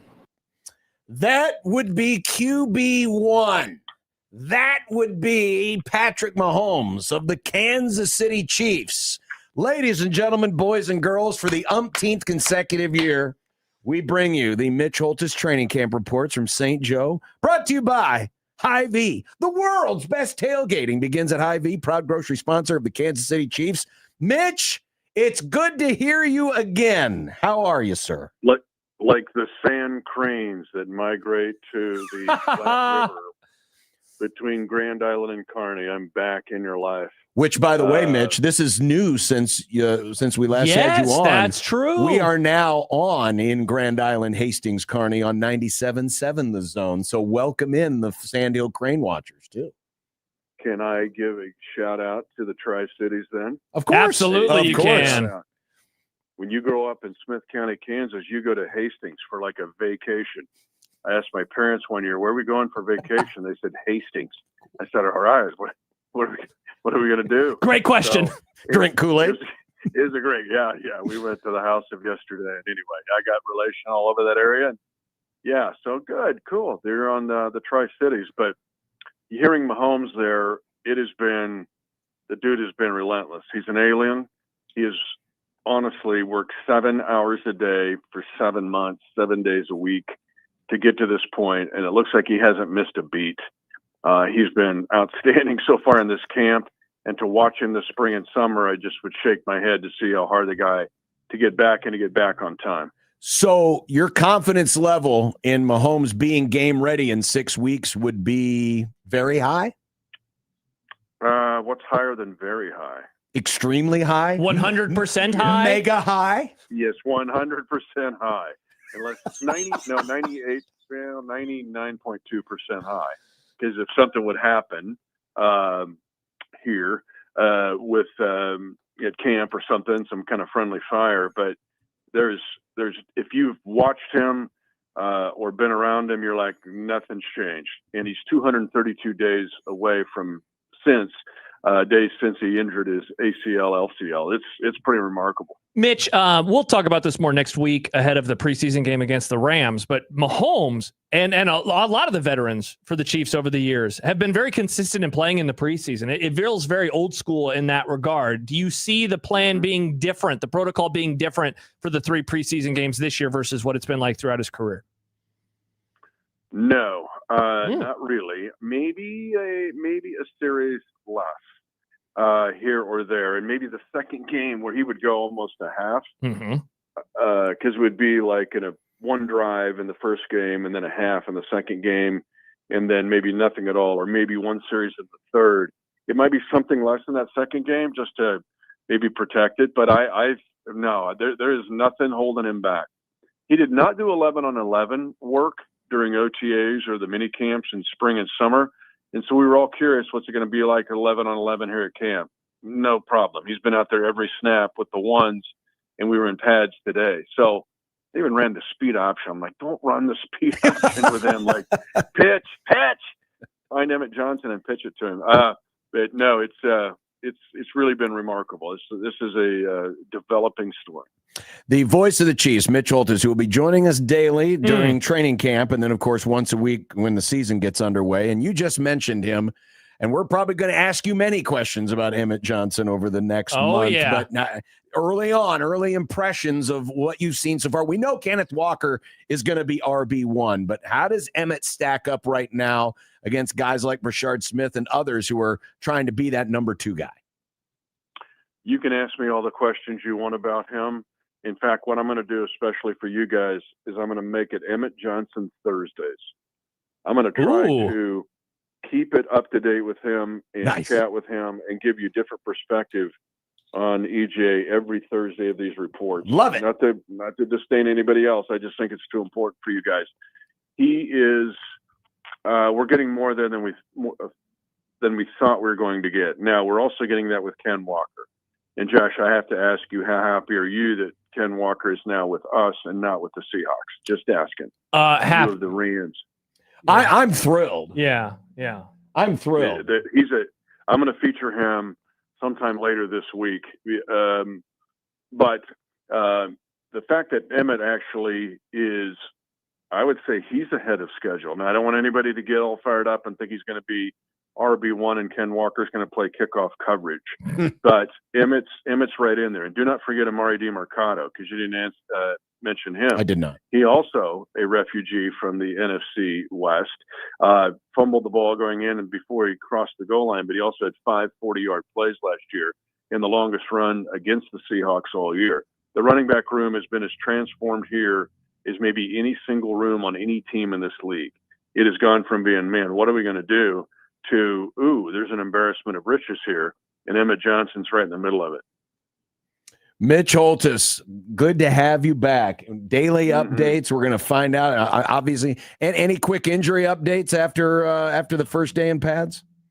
Yeah, it was not. We were super big scare because a kid named Cyrus Allen has been tearing it up at wide receiver, and he was on punt coverage Saturday, collided with former Bills first-round pick Kyer Elam, and he was down for a long time. It was like, oh my gosh, Mahomes finally has a good young rookie receiver to tear it up, and now he's down. And then Xavier Worthy, remember he crashed into Kelsey last year in Week 1 in Brazil, and his shoulder never got right. No, he had a little off-season surgery, and he injured his shoulder again.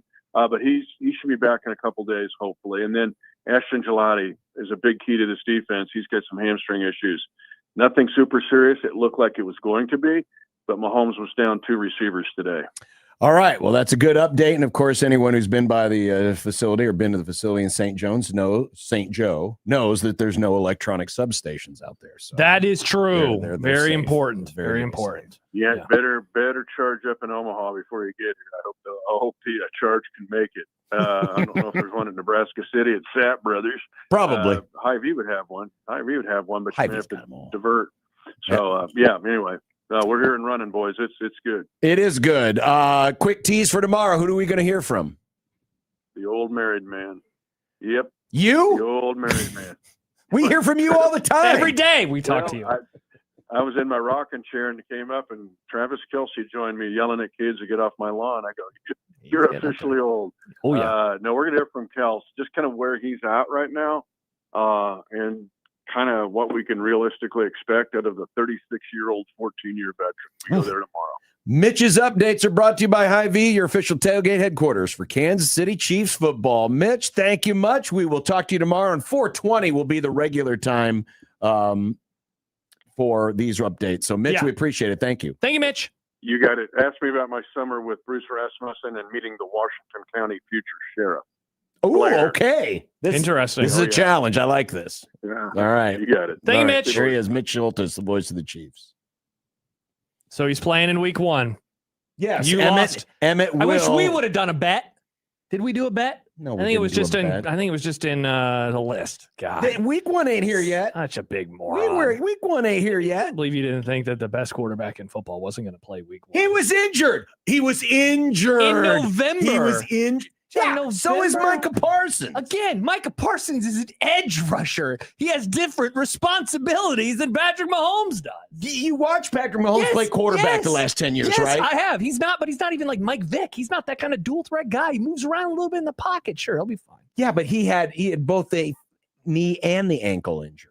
He'll be fine. And now injury. I can't wait. I can't wait to watch football. They play 6 weeks from today. That's when the Chiefs play against the Broncos. I see Stibbs has heard the interview. Let's see what Stibbs wrote on the YouTube I'm chat. sure Stibbs heard the interview. Well, that was as horrible as always. God, I love having football back, man. This is great. And you haven't accounted for the fact that, as Mitch pointed out, their first preseason game is against the Rams. And guess who's going to be there? Me.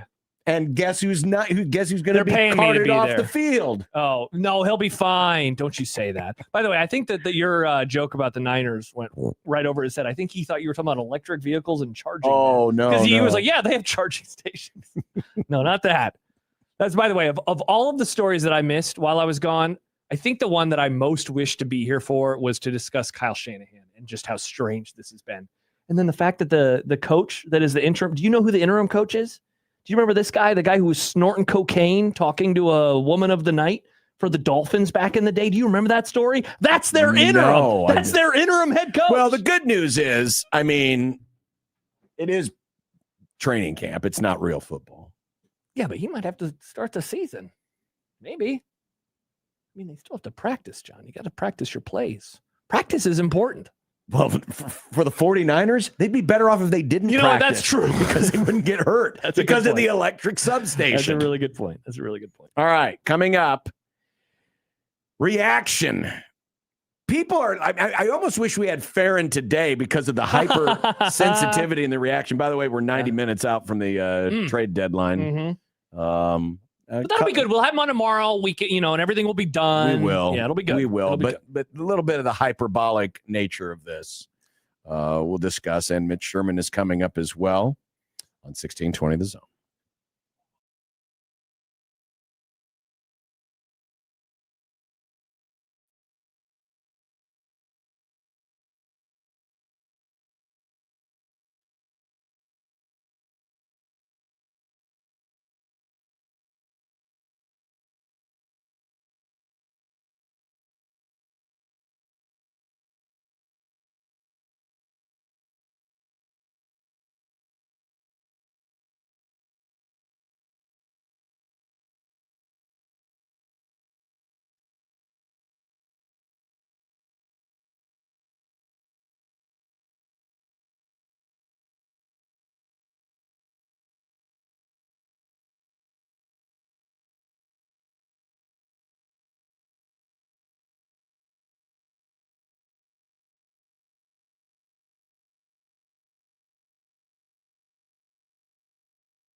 We got so many cool things on 1620thezone.com right now, which includes the 5K preseason plunder. You can stock up on provisions for the upcoming year, or heck, maybe even buy yourself a new television. That is the way to go. But you can do whatever you want with 5K, and all you have to do to win is go to 1620thezone.com and hope that your name gets drawn. Of course, you have to register first. So again, win 5K preseason plunder. Enter now, 1620thezone.com, sponsored by Ag Consulting Group. As correctly predicted on this program, Tarek Skubal was either going to stay a Tiger or he was going to get traded to the Dodgers. There was no other option. Nobody else was going to pull the trigger. Why didn't anyone else want him? I thought he was supposed to be good. Well, they did. They just didn't want to give up the prospects. The Brewers didn't want to give up the prospects. They have plenty of them. Yep. The Rays didn't want to give up the prospects. They had plenty of them. Yep. I don't think the Cubs What about were the really all that Mariners? interested. What about my Mariners? What about my Royals? The Royals might have to trade their whole team. Yeah, Bobby Witt for to get Skubal, straight up. and then the Tigers would say, "Yeah, that's still not enough."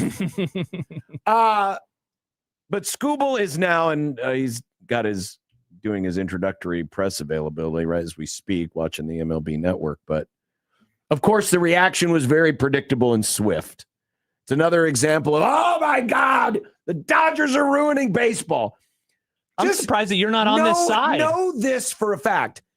Just as I was with the Patriots, just as I was with the Frisco Niners back in the day, I Dallas was Cowboys? at the front. Well, You weren't at the front line for the Cowboys. billions of people hate the Cowboys. Yeah. I was driving the train. Yeah. Right. I am the conductor of the hate Patriot train. I am the conductor of the hate Dodger train. But long before they started buying up the sport. But that said, the idea that this is yet another example of how the Dodgers are ruining baseball cannot be further from the truth. This is not the example. Now, it will be used. It already has been used. It has been used, and it will be used this next off season as example A, exhibit A, of why baseball needs a salary cap and a floor. But they didn't buy Skubal. They traded for him. They did again. That's why I asked the question. They did something that every other team, in theory, could have also done. Now, look, I'm not a baseball knower like you are, or like other listeners. It didn't even seem like they gave up that much. Wasn't the general reaction like, "Wow, that's all they had to trade away"? Well, but that's the thing. Him? That's the thing is the Dodgers have an embarrassment of riches, and they were willing to go far enough to where the Brewers and the Rays, particularly, would not. Now, if I wanted to put on a tinfoil hat and be conspiracy pilled, hell yeah, there's a part of me that would wonder, if I were inclined, did the other franchises name? I mean, think about it. I've heard this theory. The Brewers and the Rays are two of the poors. They're from the little Aren't markets, the Rays like the tiny baby Where's market. the Rays? That's one of the small. That is like isn't the A's and the Rays? And that they were never going to go for this. Because now this is a chip. Because right? now people will use this as a chip this next off season to say, this is why we need a salary cap. What do you think about that theory? Like how I mean, you said if you were inclined, you're not, Now, but how willing are you to entertain that as an idea? I won't entertain that because you're not arguing apples and oranges. If you want to talk about the Dodgers, now, if the Dodgers go out and they re-sign Skubal, who is a free agent after this year, and they defer all the money, and they continue to pull those shenanigans, then we can talk. Yeah. But the trade has nothing to do with it. The trade will be used as part of it. And listen, on the surface, I'm for a salary cap. We got one in every other damn sport. I don't know why baseball should be any different. I'm for it. But I'm not going to use this trade as fodder. Because again, it's a trade. It's not a free It's a agent. trade. It's not a signing. Now, some will argue, well, the reason why they have all these prospects is because they can afford to give up their prospects because they have this Sure. billion-dollar roster. Sure. Fine, whatever.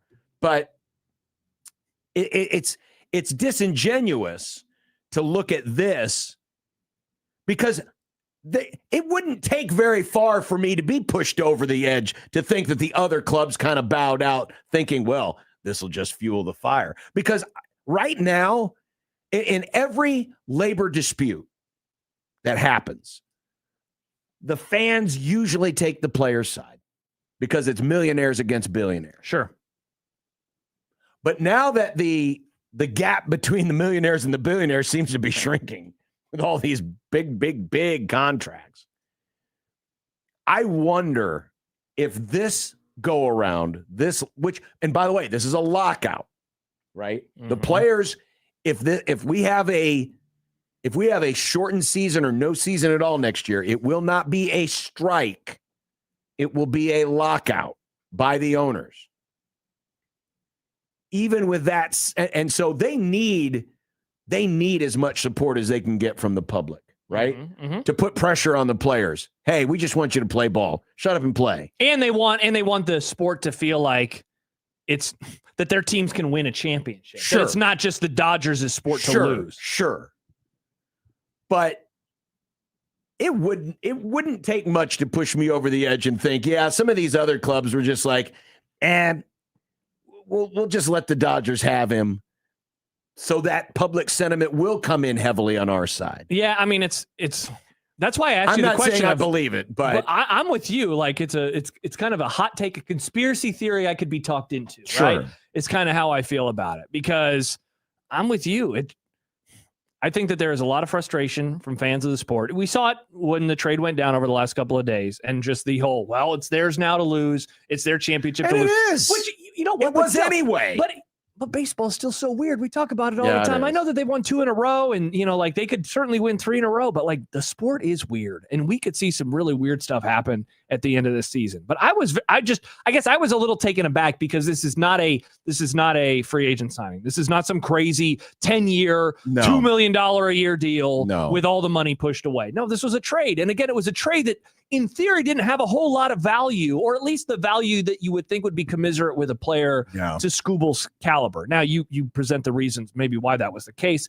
Maybe there was no other bidders, and that's how the price ends up being no low. Other serious bidders. Yeah. And if this leads into them having extra bargaining power, I think you're right. I think more than any of the recent deals that I can remember, this is going to be one where I think fans are going to be on the owner's side. And it's not that they want the owners to have more money, but they want to feel like the sport has a ceiling and has a higher floor. Correct. And that thus everybody has a better and chance everyone's to got a succeed. shot. Yeah. And That's everyone's got a shot. That said, I mean, there was a comment a couple moments ago from Behringer fan where he said salary cap in Major League Baseball, good luck.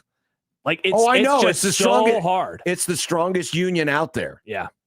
It's the strongest players union out there by far. And they'll never, ever give in. Lane says it is a huge gamble on both sides. I don't know if fans will tolerate something like that. I mean, I don't know if they will tune in or return to games at the same level ever again. I mean, we saw it after COVID, right? Like sports went away and you find all these other things that you can do to entertain yourself. Absolutely. And we have not lost games in sports beyond, again, COVID in a long time, right? We haven't lost games in a long time. But the only people that will really lose anything out of it are the owners. Sure. Because they're in it for the longest haul, right? A lot of these, 70% of Major League Baseball could retire today, and they've got more than enough money to live on. Probably, it's 70% is probably a low number. So they can afford to say, okay, fine, whatever. You're the ones locking us out. We'll play. But the owners have a lot more to lose. Let's see. Pesky Blue says optically the owners have a huge advantage.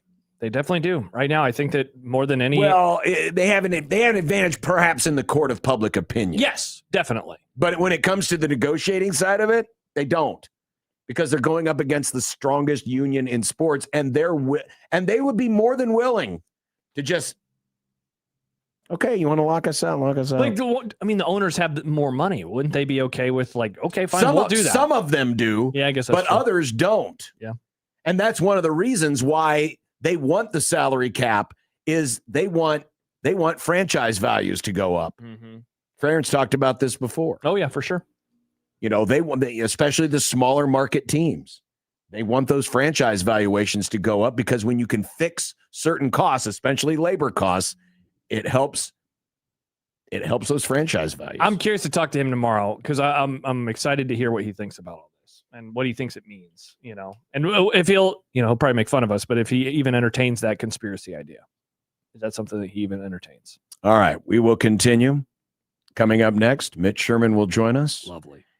We get his thoughts on what he heard and saw last week at Big Ten Media Days. That's the best part about this month. No What? more media days. That's true. It's God. because it's football season. Excellent job by Well, you, it's John, not- acknowledging it's- the well, passage of time. Where's the game? Well, it's on Thursday. It's a Monday. There's not a college football game on Mondays most weeks, John. But Thursday, we What got kind a of game a on- lame sport is this? You know, there's baseball every day of the week. Yeah, and that's why it's not as valuable as football because there's too much of it. Too much of it. There's too much of it, so we need to reduce the number of football games. I would never make it say even so. more valuable. I would never say Let's just such a have thing. one football game. Oh, you monster. Imagine how valuable that game I was would in be. a good mood to be back. I was in a great mood, and now I'm in a terrible mood with this idea. Mitch Sherman next on 1620 The Zone.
Mitch Sherman of The Athletic joining us.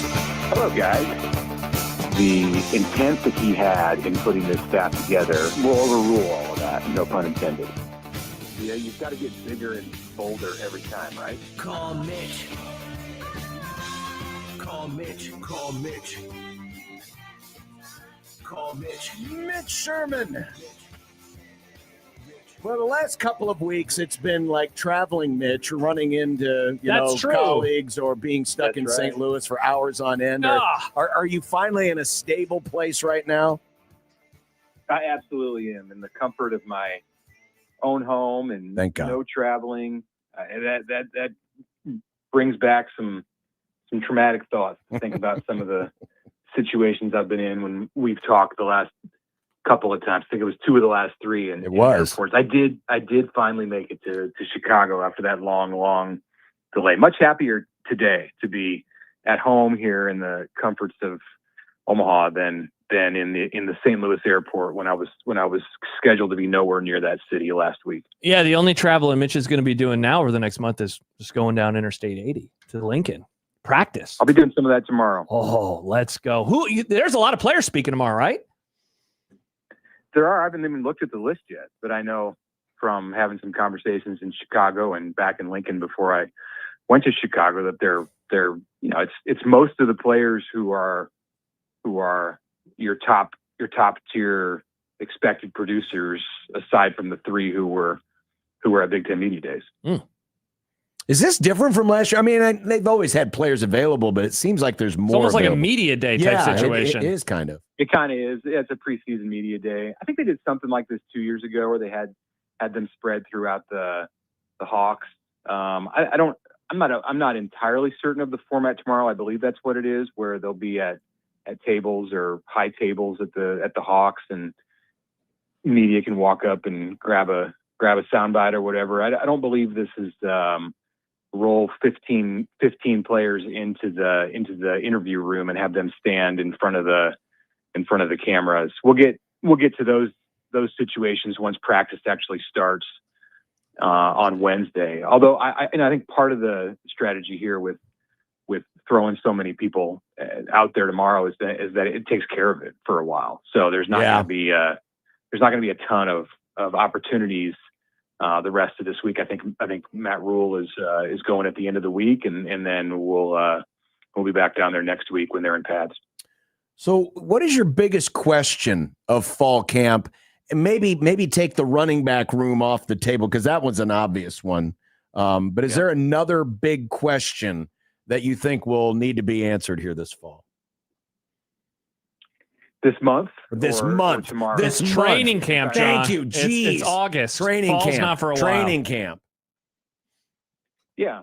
Well, there's lots of stuff. I mean, if you're thinking in terms of position groups, you knock the running backs out there, so I won't say that, but I'd look at the defensive line, and I want to know who stepped into positions to be able to be a starter and be a contributor. I think we know names, but we don't know roles coming out of the spring and out of the work that the team did in the summer. And maybe you get a little bit of a sense of what kind of shape the guys are in when we see them tomorrow. But as it's not going to be the whole team, and as the month goes on, I do think some of that's going to come into focus on the defensive line. I think it's really important that Nebraska makes probably its biggest gains, biggest upgrades. Like they in one place where there's going to be a different team from a year ago, I think needs to be at the front of the defense, and not just in who's playing and how they're playing, but in their intent and their strategy to be able to stop the run. Because if that's going to be a problem for this team in the same way that it was last year, especially in the second half of last season, I even say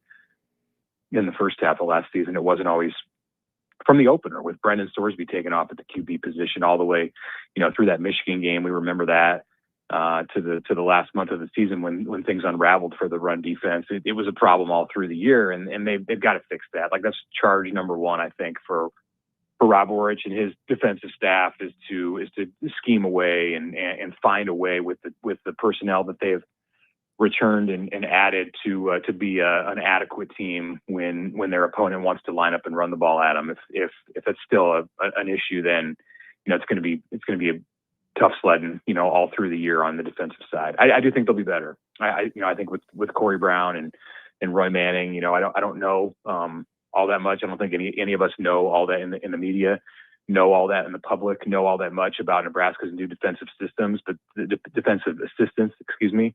But this is not a one-person job. This is not Rob Orridge coming in and Matt Rule saying, okay, here you go, fix this all yourself. Like he's got reinforcements on the roster, and he's got assistant coaches who were his picks, guys who have worked with him to get this thing shored up in a hurry. Mitch, they're just words, but did you hear anything last week from either Rule or the three players that were there? I guess even Dan, and if you want to throw him in, that changed any thoughts that you had before practice starts, or is it still the way you felt about him a week ago is the exact same you feel about him now? Oh, there's always stuff that changes a little bit. I thought Justin Evans was insightful in his conversations about the offensive line. He didn't say this on his side podium, but I'm sure you guys have talked about it today. I've heard it discussed in the 3 or 4 days since we left Chicago about what him talking about Anthony Calandria on the BTN set and describing him as a breath of fresh air. I don't think Justin meant that as anything that was too deep, but sometimes you can. Sometimes somebody doesn't mean something, and it speaks a lot. Like if there's some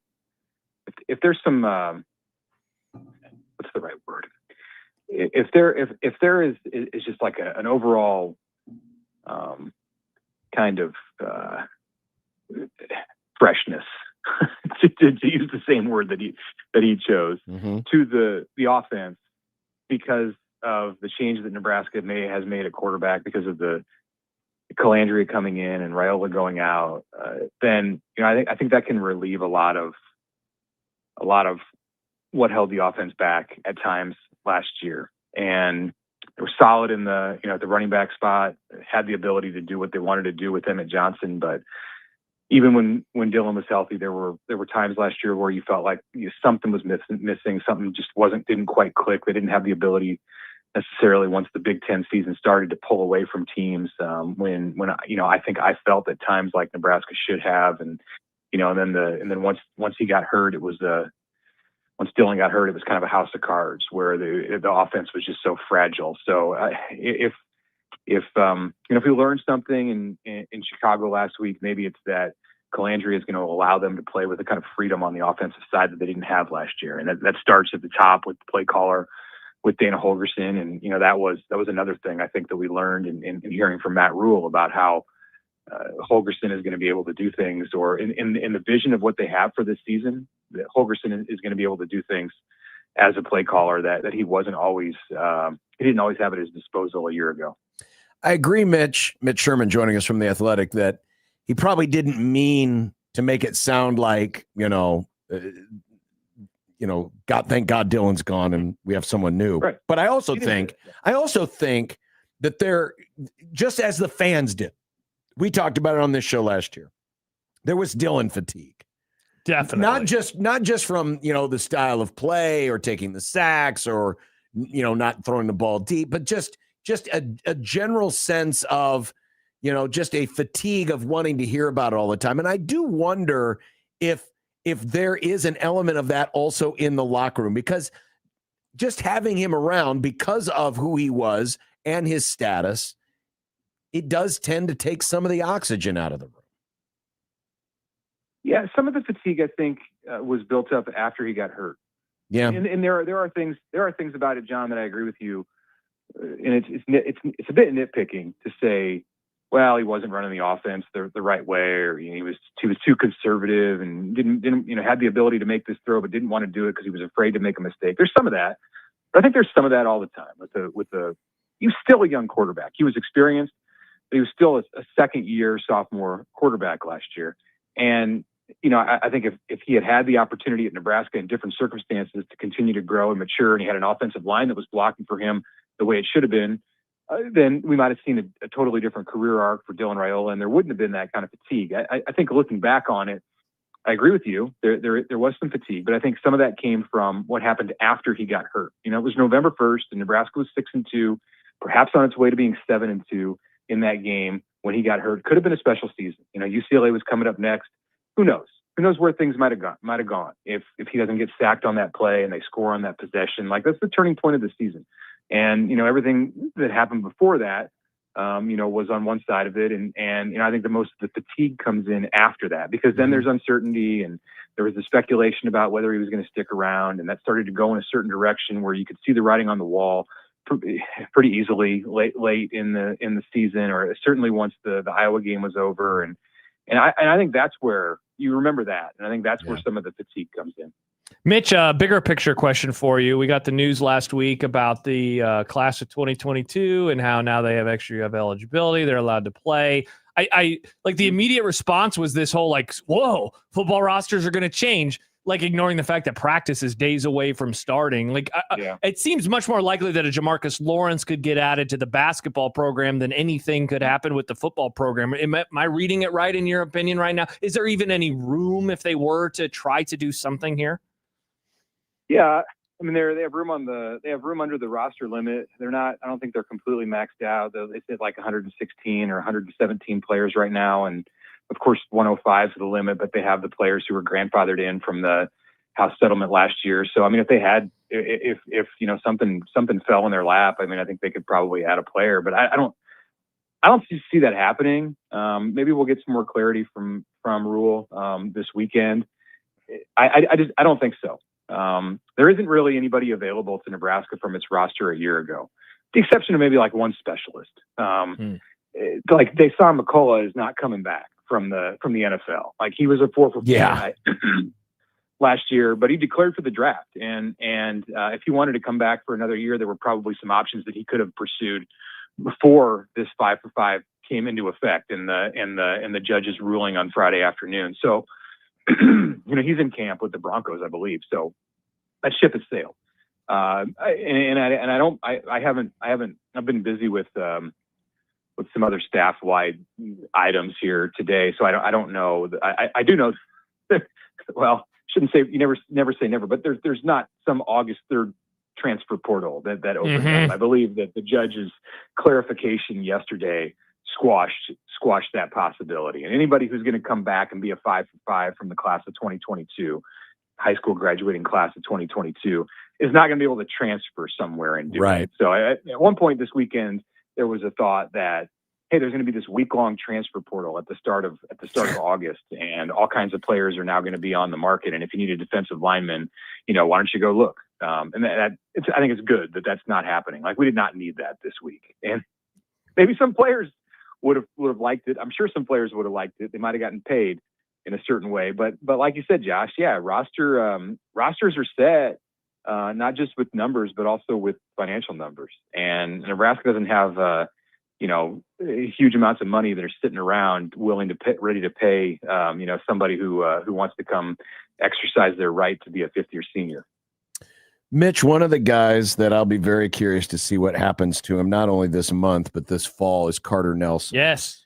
Because here was a guy who, despite coming from a small town Nebraska school, had a lot of national interest. I mean, Nebraska had to fight off Georgia to keep him in state. And for a variety of reasons, obviously it hasn't taken off yet for him. But just, now, assuming he's fully healthy, which it sounds like he is, he was mentioned a few times in Chicago. I'm very curious to see what kind of a year he can have, and to do so in a position group right now. I mean, obviously Lindenmeyer's the guy, but then there's even talk that there might even be a couple of others who could rise up, and I think Carter Nelson needs to be one of those guys. I'm curious what you think. Yeah, it's never been a matter of talent. It's there. It has been a matter of him needing to adjust. And he came from 8-man high school football, and he's been in the program for 2 seasons, and he's dealt with some injuries. So it's not like we've been waiting around for 4 years for Carter Nelson to show up. So I mean, it's time. It's time now. As long as he stays healthy, he has adjusted to this level of sport, the speed things, and he's plenty strong enough as an athlete to be able to handle the game here. We've seen it in little flashes over the last couple of years, and maybe Calandria can unlock something with Carter Nelson. And there were moments with Raiola.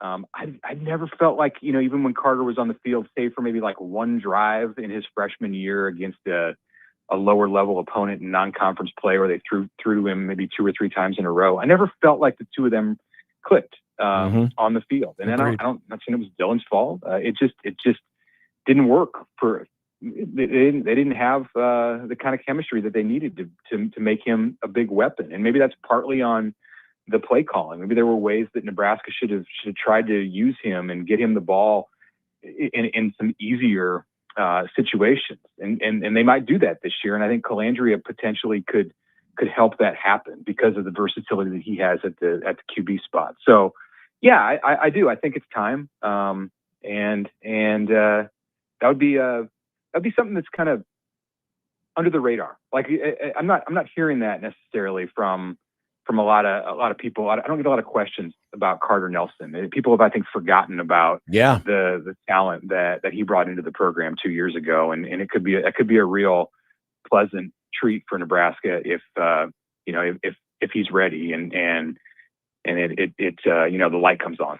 Yeah, it's almost like, Mitch, you put the coat away, for the summer, and then you bring it back out sometime in the fall, and you're like, hey, $20. I found $20 in here that I totally forgot that I had. Like, I think when you have those early hyped players, and you get them, and for whatever reason, their first couple of years don't go like you were hoping or expecting, they go to the back burner because then you're excited about the next young guy along the line. And so, it's not like those guys always break out later on, but if they do, it's almost like a fun surprise that you just didn't see coming.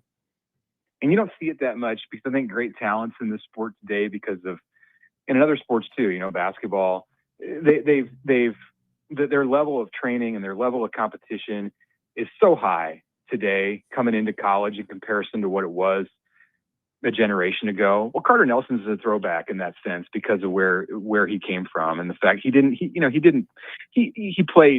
had some exposure in more in basketball, I think, than in football. It's just easier to travel in that sport. He definitely had some exposure to high level athletes, and I don't think that's ever been the issue for him, is going up against great athletes. It's just been getting himself up to speed and out of the mode where he's just very clearly the best player on the field at all times. That's not the case now, but he's plenty good enough and plenty athletic enough to make a big difference for Nebraska. Mitch Sherman, you can read his work in The Athletic, and he'll be logging the miles up and down the interstate to Lincoln for Husker training camp updates. And of course, tomorrow, a lot of players will be talking as well. Mitch, we always appreciate it. Thanks. And we'll talk to you next week.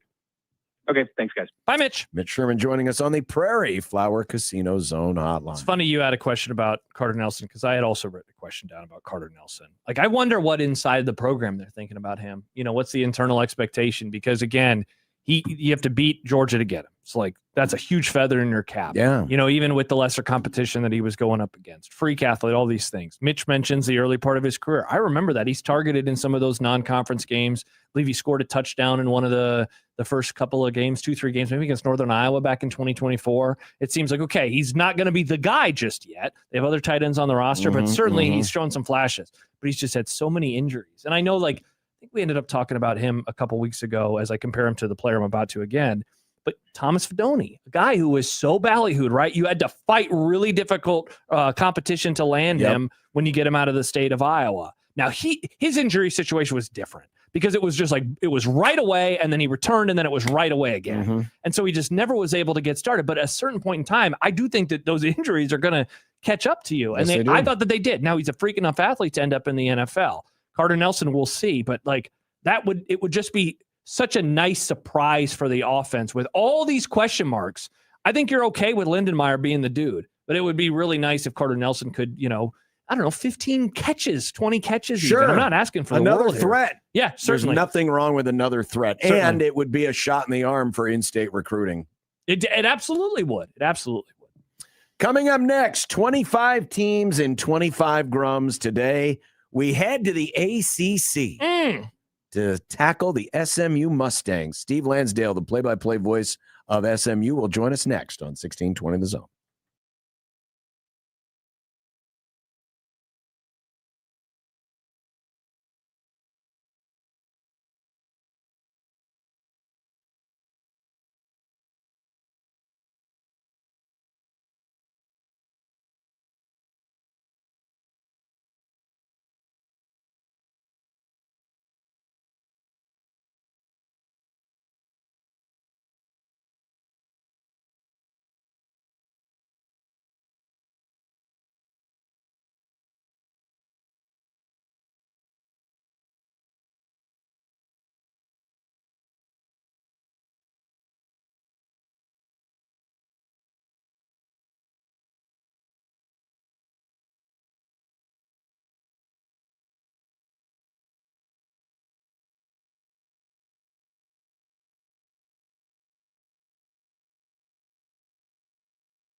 countdown is on.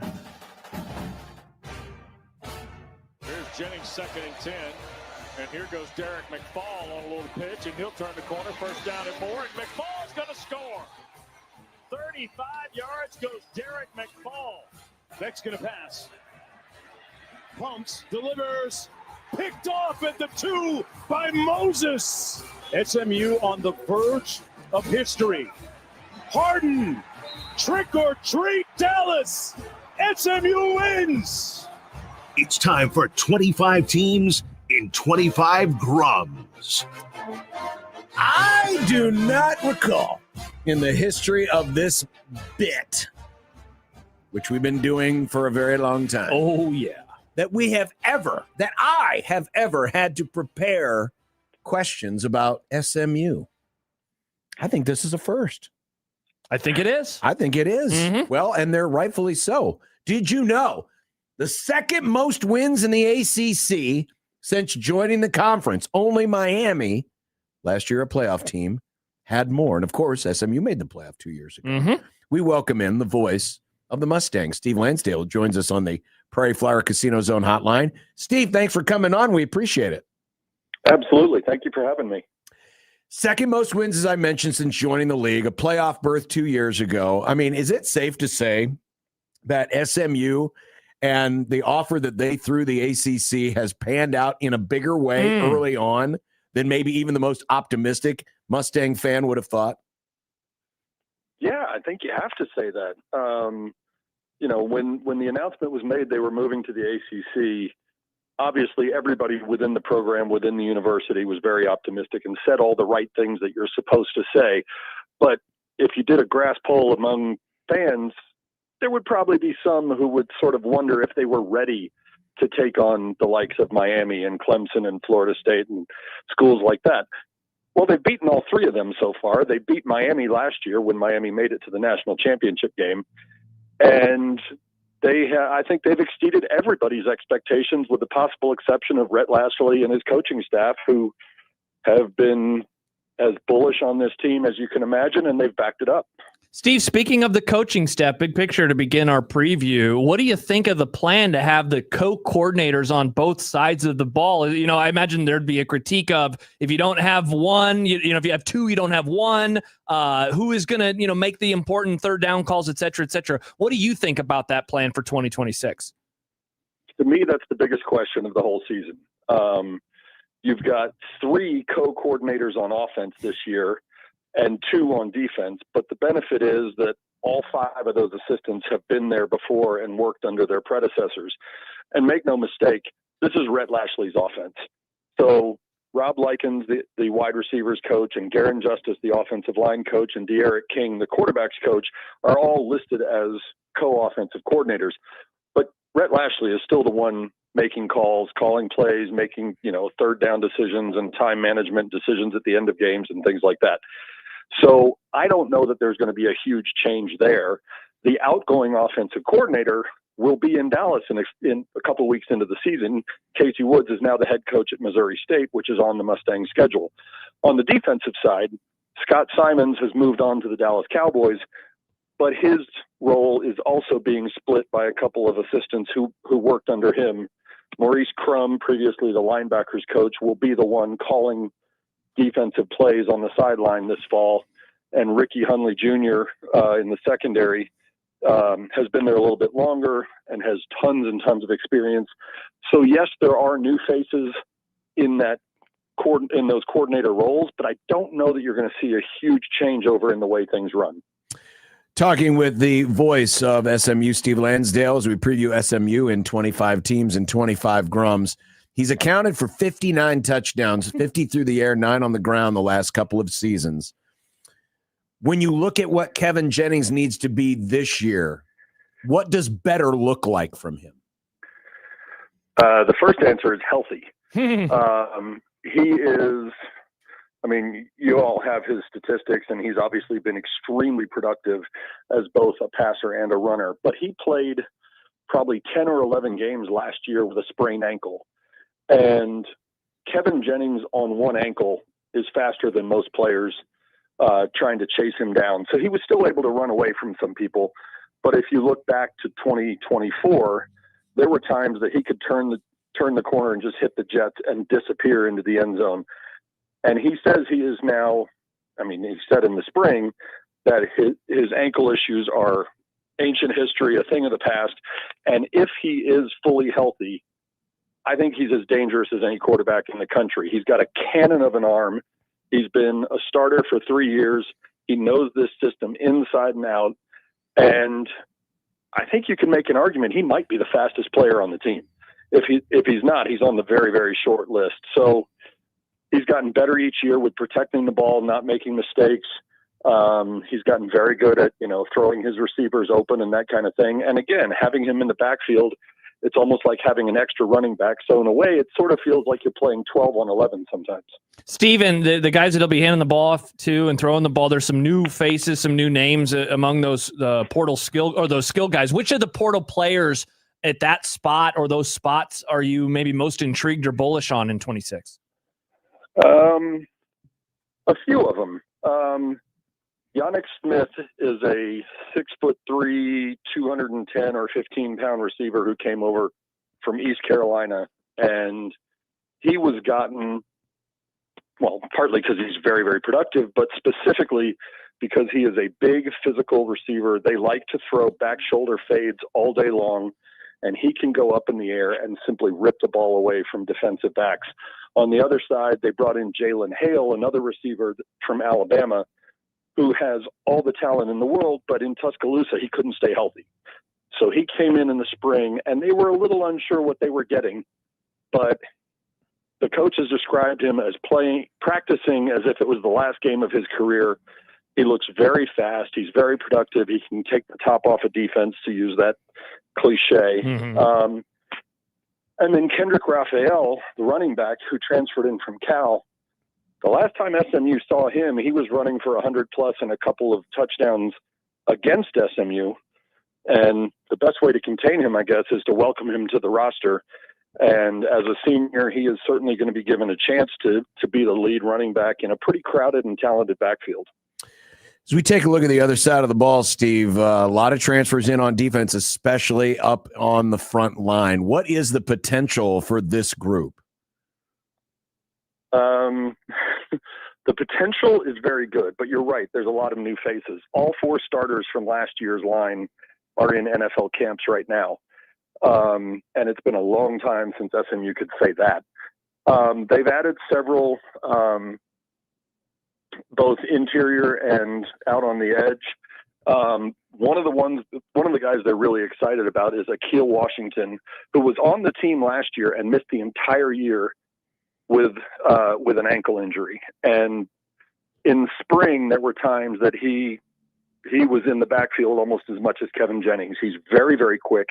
He's got a wide array of moves, of pass rush moves, and they're hoping that he will be one of the lead pass rushers. They've also got Marcus White. They've got a couple of guys who come in from smaller schools. Marcus White comes in from UMass. And I'm guessing not a lot of Nebraska fans know a lot more about him than a lot of SMU fans would realize. But he showed a ton of promise in the spring as well. Steve, on that side of the ball, the one spot that they do bring back some players, and a lot of them, and a lot of good experiences, linebacker. Like, what do you think is going to be put on that group, given all the replacements up front and in the back end as well? Well, you're right. There's a lot of production there, but there's also a lot of experience. Alex Kilgore has been one of the starters since, midway through his freshman year. And last year, the two Brandon Miyazono and Brandon Booker really came on in the second half of the year.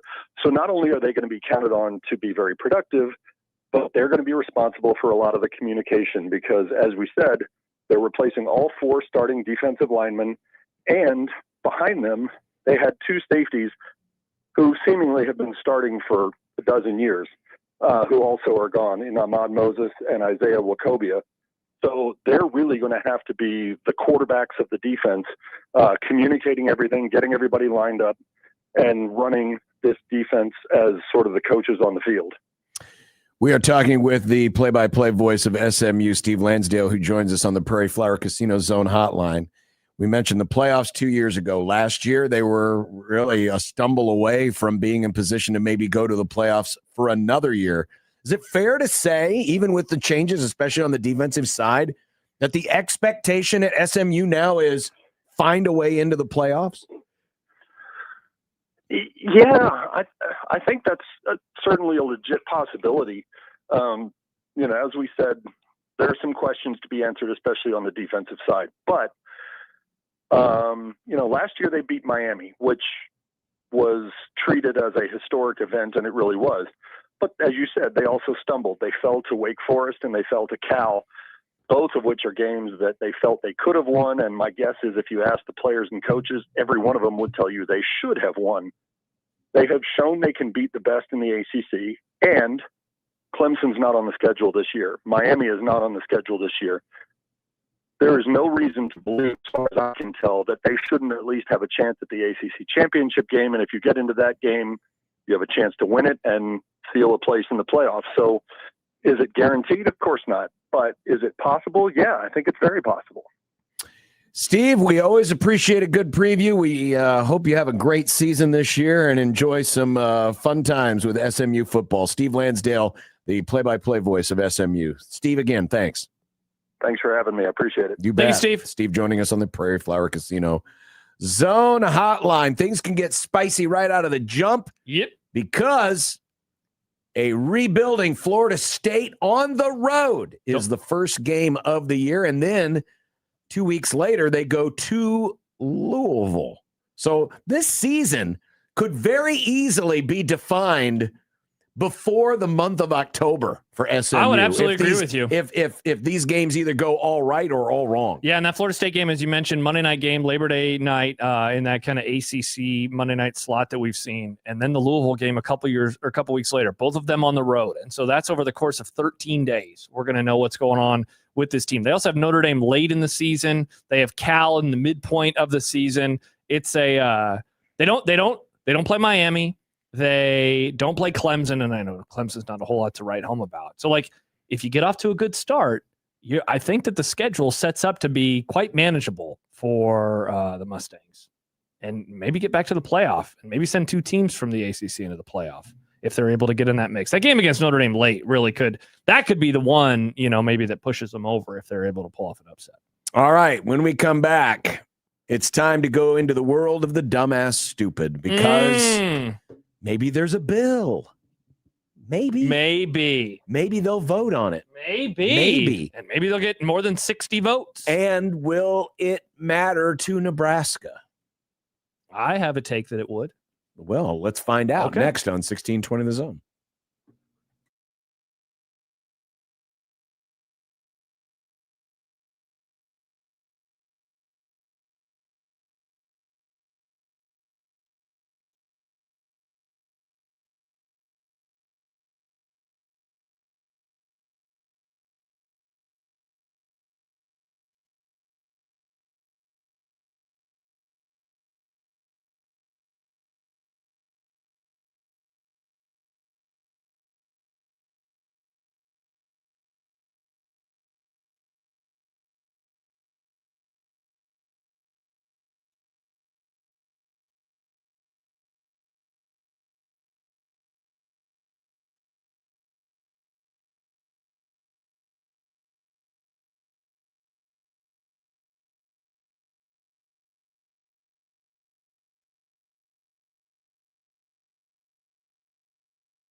Ball is away. It's an end-over-end wobbler. Dewan Gross has the catch at the 40. Flag down. 45, 50, 45, 40.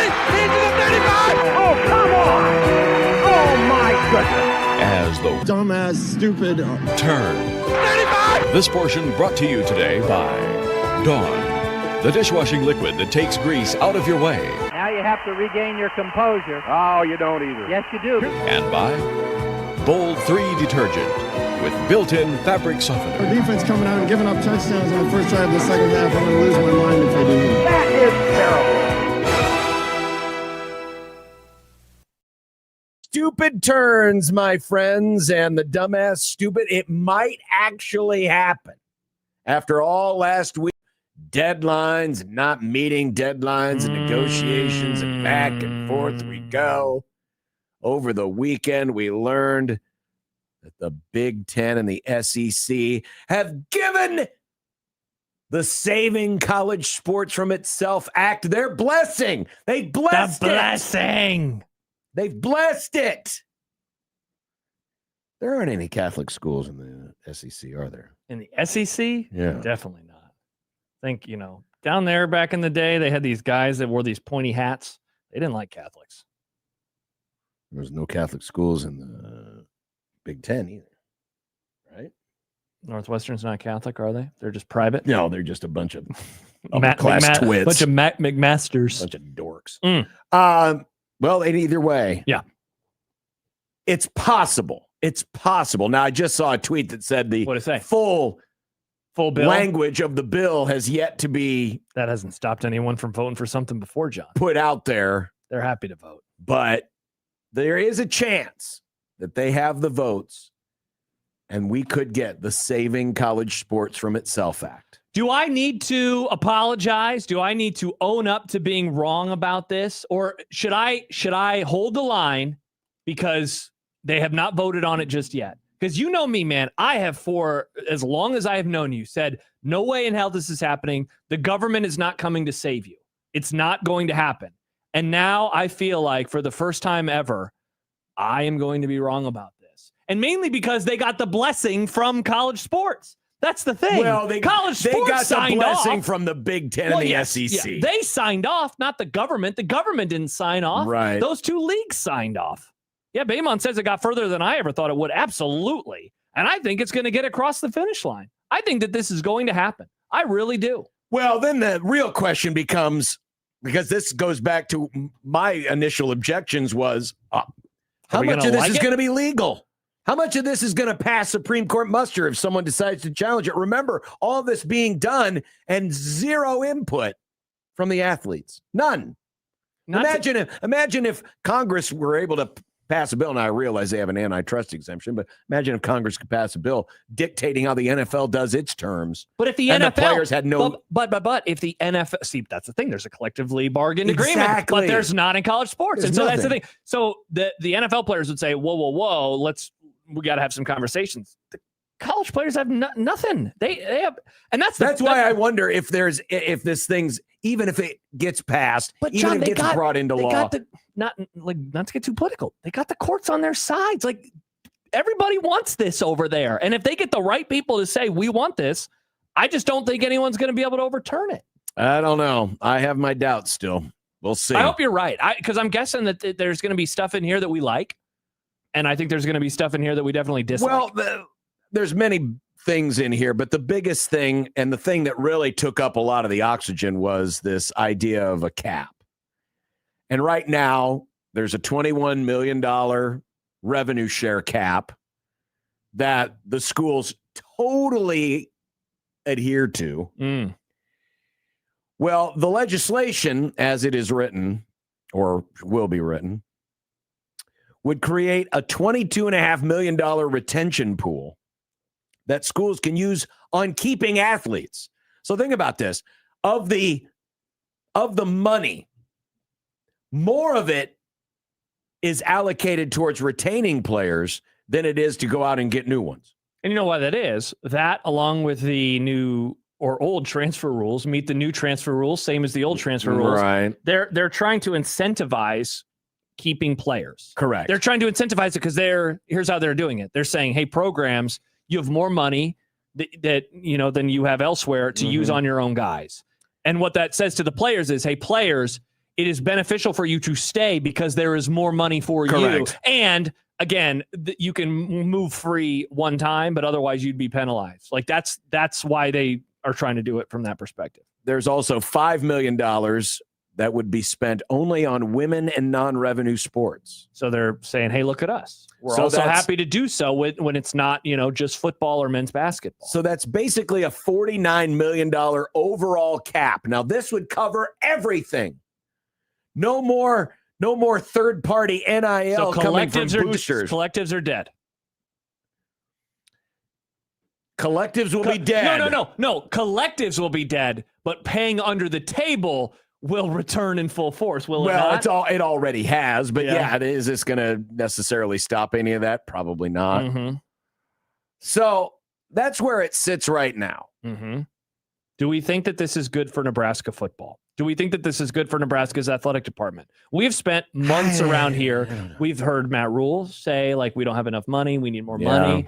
We had all those conversations after the basketball season where it was like, wow, they just had their most successful season of all time. Yeah. And it seems like the best that they could do was get their number up to a place where they were in the same spot as they were previously. Mm-hmm. That was my first reaction of just, I don't know if Nebraska is going to be able to compete at a incredibly high level if this is the new law. I wonder what it means for Creighton. That's a lot of money. That is a lot of money, I don't know how that's going to happen. Now, as of now, there are only a few schools that could hit this cap and go past it. Correct. So, see, that's my... Does it just keep it the same as it already is? Is that what you're saying? I don't know if it changes a whole lot. Yeah. I really don't. Does it change from the perspective, though, that it's a higher number, and so it seems further away, even though you're probably right? It does. But, again, we don't know how it's going to be applied. Mm-hmm. And you can't control the one thing that college athletics has never been able to control are the third-party boosters. Yeah, and that's the thing that was the other takeaway for me is NIL or collectives, I think, are going by the wayside. And but they just are. They are going in away. Name, in tax breaks, and all of those things. Yeah, it's just going to return to what it used to be. Sure. Where we're going to suddenly have conversations about cheating again. We're going to have conversations about being paid under the table again. For whatever reason, that is going to be alive and well in college football. I mean, honestly, right now for the athletes, the bigger issue is the unlimited free agency that we now have in college athletics would be curtailed. Definitely. Because this would carve out only a one-time transfer, one free transfer. And then if you do it again, you have to sit out. So Correct. it really does say to the players, you better want to do this. Otherwise, which is amazing to me. And listen, they're able to do it because there isn't a collective bargaining agency. Correct. There's not a union. And there won't be one for a long time.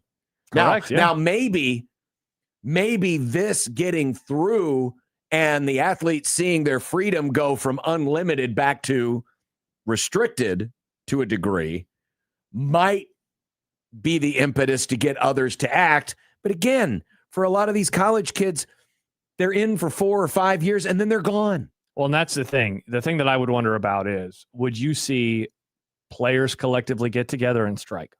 That's how, if you want to get to a place where there is a CBA, I have to imagine that would be the step to do so. Otherwise, if they go along with it, if they just say, this sucks, your boss comes down, hey, we're doing this new thing. Mm-hmm. And you're like, I hate it.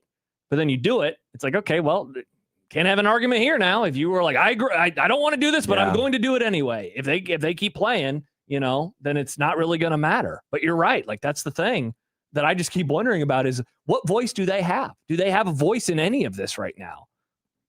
Well, right now, the answer to that is none. Yeah. There is no voice. Mm-hmm. This has all been negotiated behind the scenes with the conferences and the senators. Yeah. That's it. But going back to the money, given how high it is going to be, that's the olive branch. But look, there's more of it. Hey, look, there's more of it for staying. Hey, look, there's more of it for women's sports. That's the argument that they're going to make. Sure. Well, we'll see. They've got, and they've got a few more days. The possibility is they could have a vote as soon as this weekend Mm-hmm. before the August break. And, I wish I had a stronger opinion, but I don't. I really don't know how this is written, if this is going to be good for Nebraska or bad for Nebraska. I guess every change that's happened in college sports lately has seemingly been bad for him. So maybe that's the easy bet. Right. Michael, real quick, says, before we talk to Michael Severe, have the feds explain how they're going to enforce their rules in their sports act? Who's investigating? What power will they have? Subpoena power? What punishments will there be? Excellent questions. Excellent questions. Mm-hmm. The answer, I don't know. Coming up next, it's Michael Severe. Awesome. On a Michael Severe Monday, 1620 The Zone.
would be nice to have a boat. Throw. It would be nice to have a boat. Throw. It would be nice to have a boat. Throw. It would be nice to have a boat. Throw. It would be nice to have a boat. Throw. It would be nice to have a boat. Throw. It would be nice to have a boat. Throw. It would be nice to have a boat. Throw. From your mom. I don't know. I don't like that Severe guy. Hey, everybody, it's Michael Severe. If the first word is hash brown, you guys can add patty or something Latin if you want. It's still a hash brown. I remember the first thing I thought walking out was, okay, we're back. You just got to go in the back. I'm sorry. This cat, now he had a good freshman year. He sucked last year. Why is it a surprise that he went through a struggle this year? Michael already brings the color. I don't care about fat Luca. I don't care about street clothes Anthony Davis. You both can go to hell. Michael Black. All right, well, let's find out if having to witness the New Orleans Saints practice has sapped all the life out of Michael Severe. How did you enjoy training camp? It was fun. It was finally a chance for me to go. 2 years ago, maybe 3 years ago, we were down there and it had a lightning storm, so they didn't move inside. And then last year, again, first day of camp, and it rained, they moved inside. And so this time, at least, the weather held up so I could go and check it out. They look good like I thought. I still believe that they have a really good chance to win the bad NFC South, and I think they're going to actually be pretty good this year. They got a lot of talent. I was going to say, Michael, I've been, checking out the various previews that are available. A lot of folks seem to like the Saints to win the NFC South this year. Yeah, schedule plays out for him well. I mean, Tyler Shuck played against a pretty soft second half of the schedule, and so there's a reason why he had some good numbers, but it was impressive with the way the offensive line came along. Olave made it through a season without getting injured, which was, cross fingers that happens ever again. They bring in somebody to help, and they're loaded at the tight end position, and I like their defense. It's young and fast. Gave the offense some problems at training camp the day I was there, so enjoyed watching it. It was fun. I'm glad I had a chance to see it. I would go every day if I lived in New Orleans. I would go to the camp every day. I know you would. I would go every day. Practice. I would be there every damn day if I lived there. Hell yes. What's your favorite team, John? You can get the skinny on various things. Find out who's moving up on the depth chart. Eventually, someday, I would like to see a Rams training camp, but just one. I don't need to see a lot of. You don't want to go to every day? No, I don't want to go every day, but that's all right. I mean, I'd go to practice for any level. I enjoy coaching. It was so much fun watching Keith Williams. The dude is out there in a cotton hoodie with cotton matching sweatpants. And this is former Nebraska wide receiver coach Kevin Williams. That is correct. Keith Williams is out there, yes. And he is running around and doing all this stuff. And he must probably lose 7-8 pounds during practice with what he was wearing. But he's running around there and getting the young guys put where they're supposed to be and watching the offensive line coach and the assistant offensive line coach and the assistant to the assistant to the assistant offensive line coach. I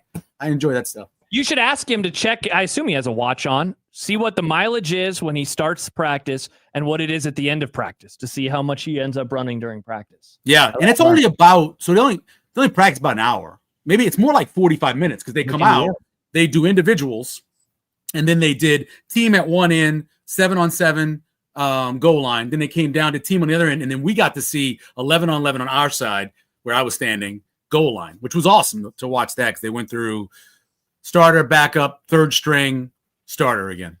Nice. Yeah. We revealed the results. Well, it's not the final results because we've got the rest of the week to vote. But our poll question has shown some very interesting numbers. The jump in positivity, and by positivity, we're calling 500 or better. 500 or better. Bowl game or better. It started sub 50% way back at the end of last season. Yeah. It is shot up. It's well north of 70% now, 77%, up 21 points from the spring. You have been one of the more bullish on Nebraska's fortunes. Yeah. Why do you think fans are more positive today? Not just because it's the proximity to the season. It's a lot closer. We've never seen a jump like this before. Shawshank, baby. That's all we got. That's all you got is hope, right? Hope. It could be a dangerous thing, right? Because by the end of the season, you could be pretty miserable like you were last year. On the other hand, it's much more fun to have excitement. As much as I loved last year having the Saints play, it wasn't happy. It was miserable because I kind of wanted him to lose. I wanted a high draft pick. Right. It's miserable, right? It's a miserable thing. Or if you're going into a season where you have expectations where the team is just going to suck, right? I mean, there's a lot of teams throughout college football that have that for their fan base. It's a lot easier, I believe, and more joyous. Go find joy, people. Go much joyous to say, you know what? Let me see what happens. Let's see how they play come, was it the 5th, right? The 5th? Come see how they play on the 5th against Ohio, and let's see what happens. Will Calandria be the guy that we've talked about that's one of the most explosive players over the last year in college football, or will he be a turnover machine? I don't know. What's going to happen with the running back position? Will Carter Nelson, like I told you guys last year, I was a year away from saying anything about Carter Nelson. Will Carter Nelson actually be able to get open against a safety, which he couldn't do last year in practice? We'll see if he can do it this year in practice. Why not? It's a lot more fun watching a sport that's supposed to be fun, right? It's supposed to be fun to watch. That's why we watch it, because it's fun to feel that way. I think that's what it is. And also, I do believe that people really don't take a lot of time and look into or try to find out as much as they can about the team until you get to about this point, right? I think if you would have been in May or June and said, well, how many offensive linemen they have back from last year? To the average fan, right? Or what do you think about the wide receivers, the guys they brought in? They'd be like, who they bring in? Because I know I talk to people and they don't know. They don't spend the time. They got kids, they got work, they got all this stuff to do. Maybe they're heavy drug users, and they just forget about everything. I don't know. It could be a possibility too. But I do know that they get to this point of the year. Drugs. Maybe that's they need heavy drugs by the end of the year. So they I think that's what it is too. They looked and they're seeing all these things about how experienced the team is. It's the 4th oldest team in the Big Ten. It's one of the most experienced teams in the country in terms of production returning, all that stuff. I think you start looking at that, and then it allows them to be a little bit more excited about the season. I think it's Scott Van Pelt. I'm trying to remember the exact phrase, Michael, but it's like optimism doesn't cost a thing, essentially, is like what he says. Like hope, in terms of sports fandom, it's like it doesn't cost anything. I guess a lot of other people would say, yeah, I just don't want to get my heart broken, is what people usually say. That's why they don't. Well, that's life, bro. Let me tell you right now, as we all know, your heart's going to get broken multiple times. Hopefully it gets broken a lot, because that means you live a long life. So question, would you rather your heart get broken a lot of times or no times? Because you probably don't live very long if you're. I remember having a conversation with a young woman who does yoga therapy. She's all this stretching stuff and really like a thoughtful woman. And I remember talking to her about, what these young people go through in terms of stress in their life. You're leaving home, you're on your own, you have this pressure to play well, you have the group of guys who went through Sam Foltz passing away, you've had coaches dying. They go through a lot of stuff, right? I mean, there's a lot of heartbreak when you're still young. So as I always say, the poem is, birthing is hard, dying is mean, find yourself some loving in between. What you got to do. What you got to do. James Weldon Johnson, what you got to do. Or Langston Hughes, one of those two, I always get confused.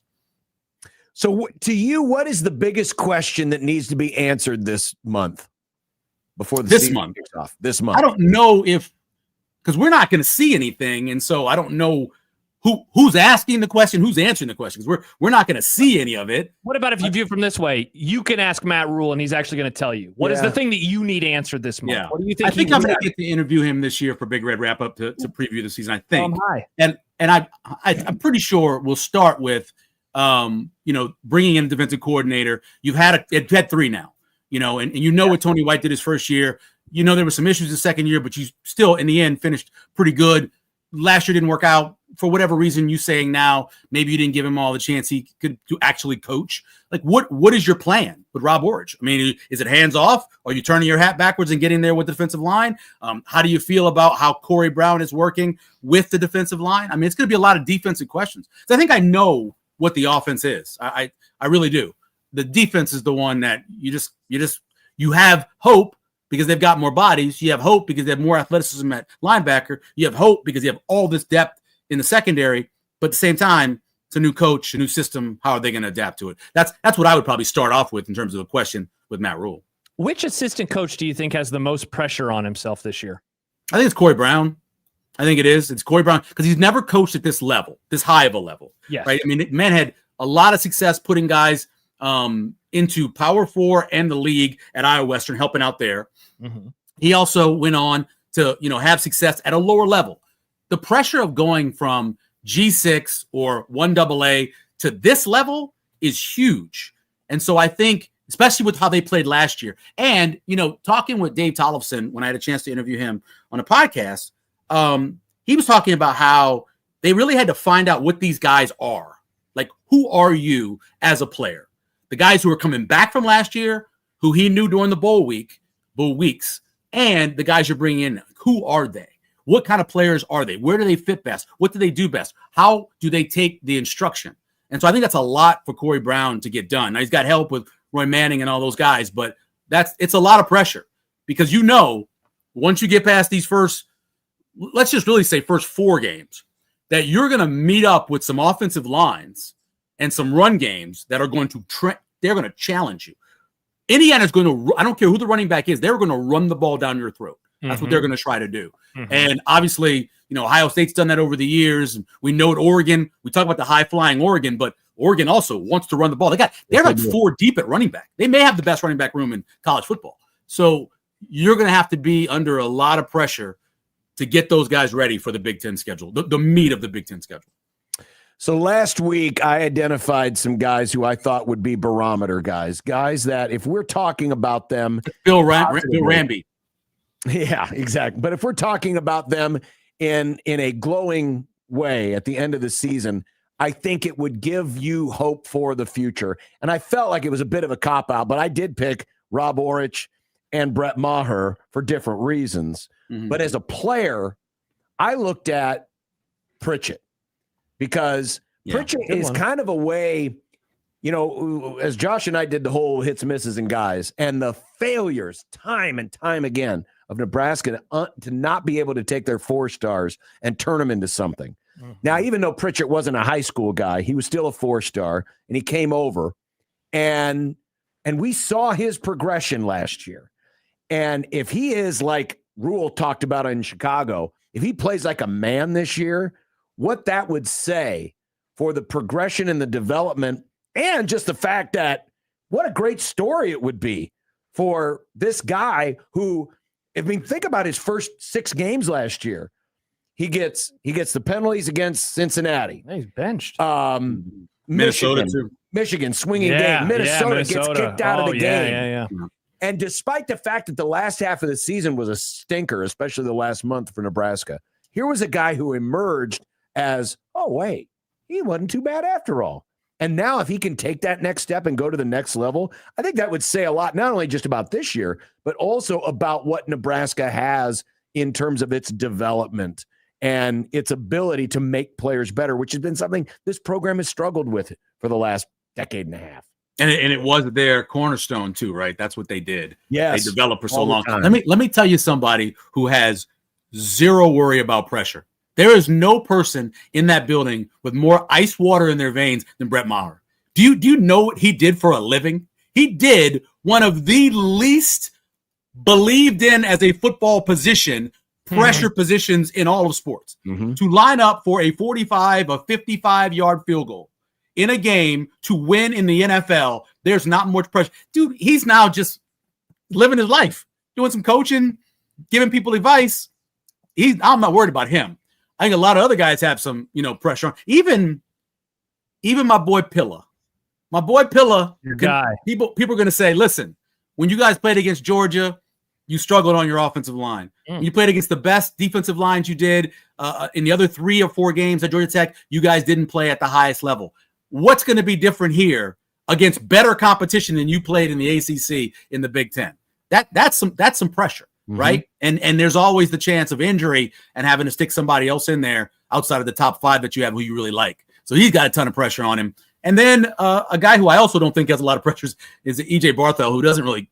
That dude is really chill. I think that he's got the thing. I had Emmett. I did this with Emmett. Now I got to prove to you guys again that I can do it with these other guys, and one of them is going to emerge. And I still believe it's Isaiah Mosey.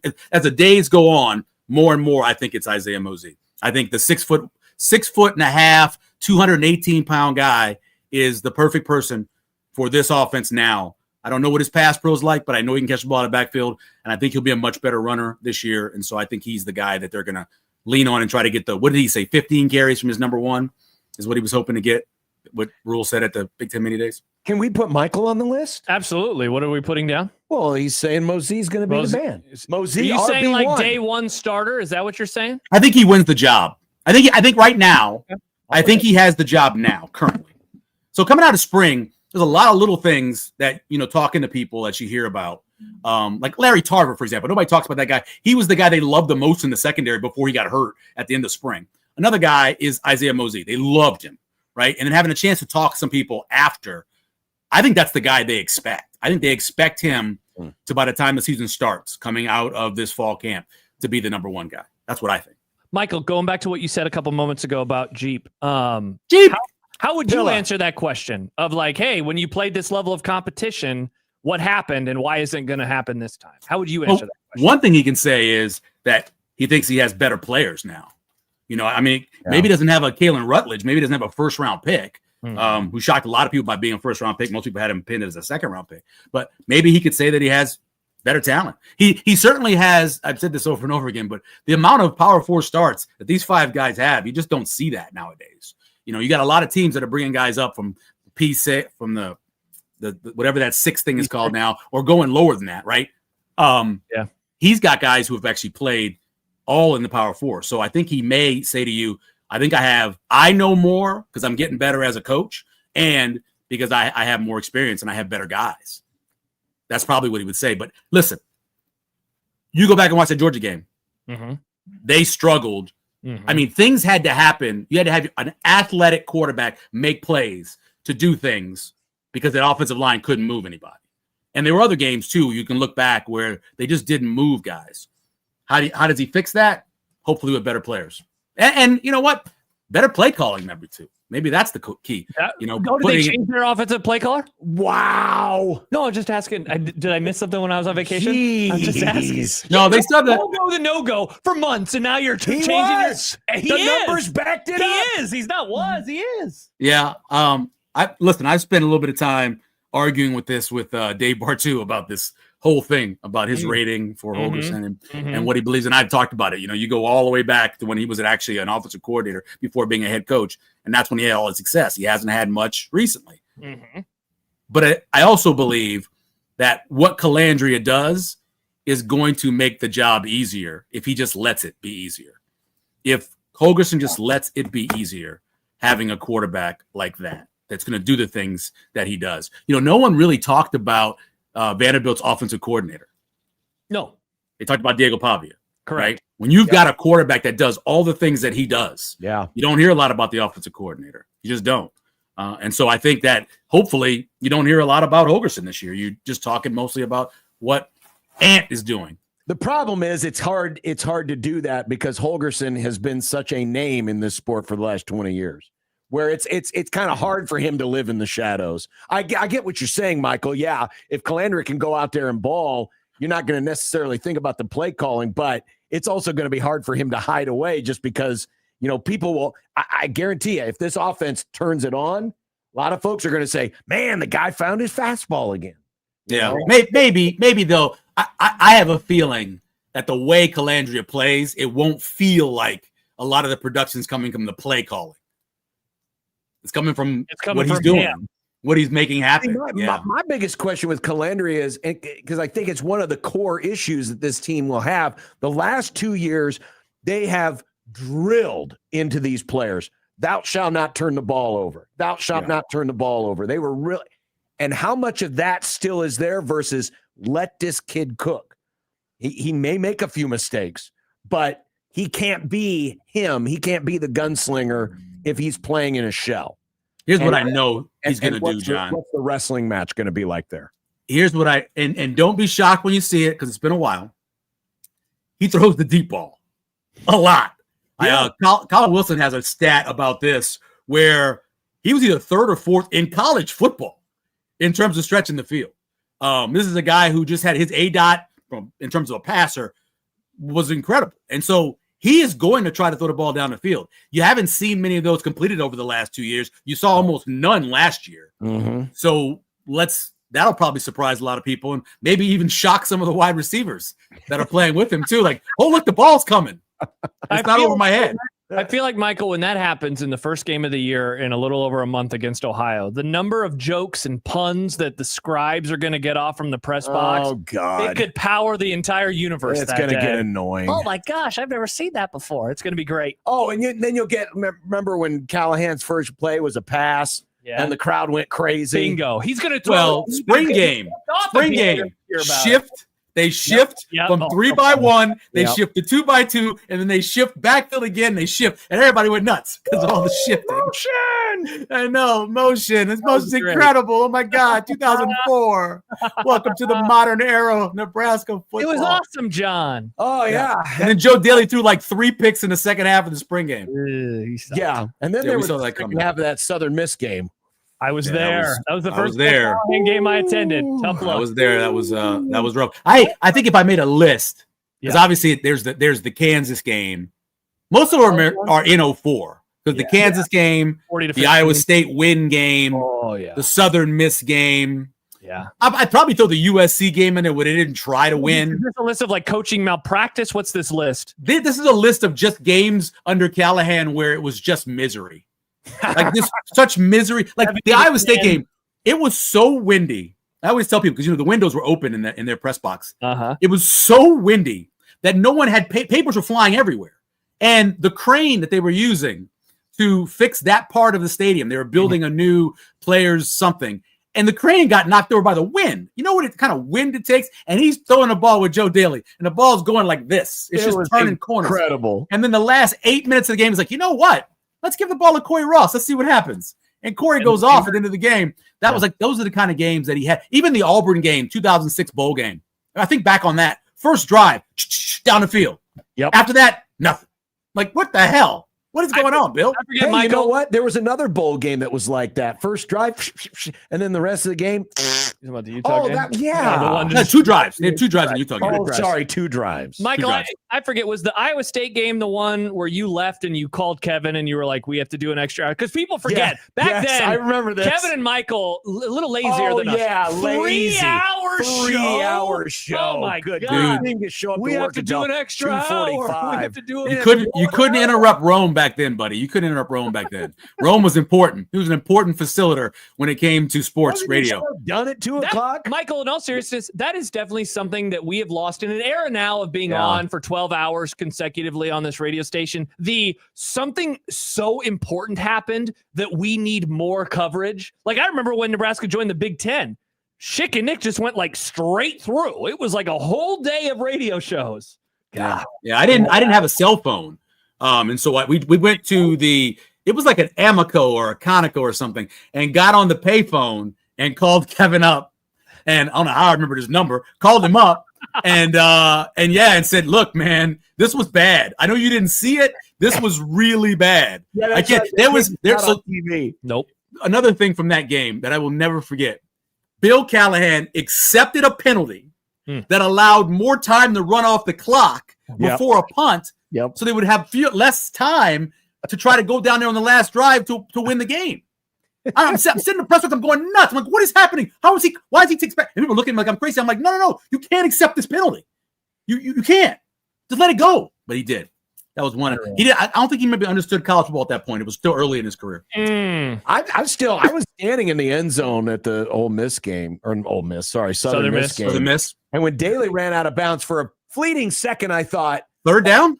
This is smart. He'll have another play. A third down. I thought it was third down too. Oh, that was 4th down. I thought it was third down too. Yep. Well, and I remember I didn't think. I knew it was 4th down when the play started, but then as it ended as it did, I was so dumbfounded by how it ended. For a moment I thought, oh, it must have been 3rd down. Maybe I was wrong. No, maybe I was wrong. That's exactly what I thought when he ran.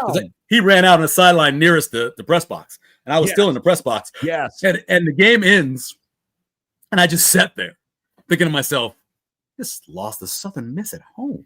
Yeah. What the hell? How did that happen?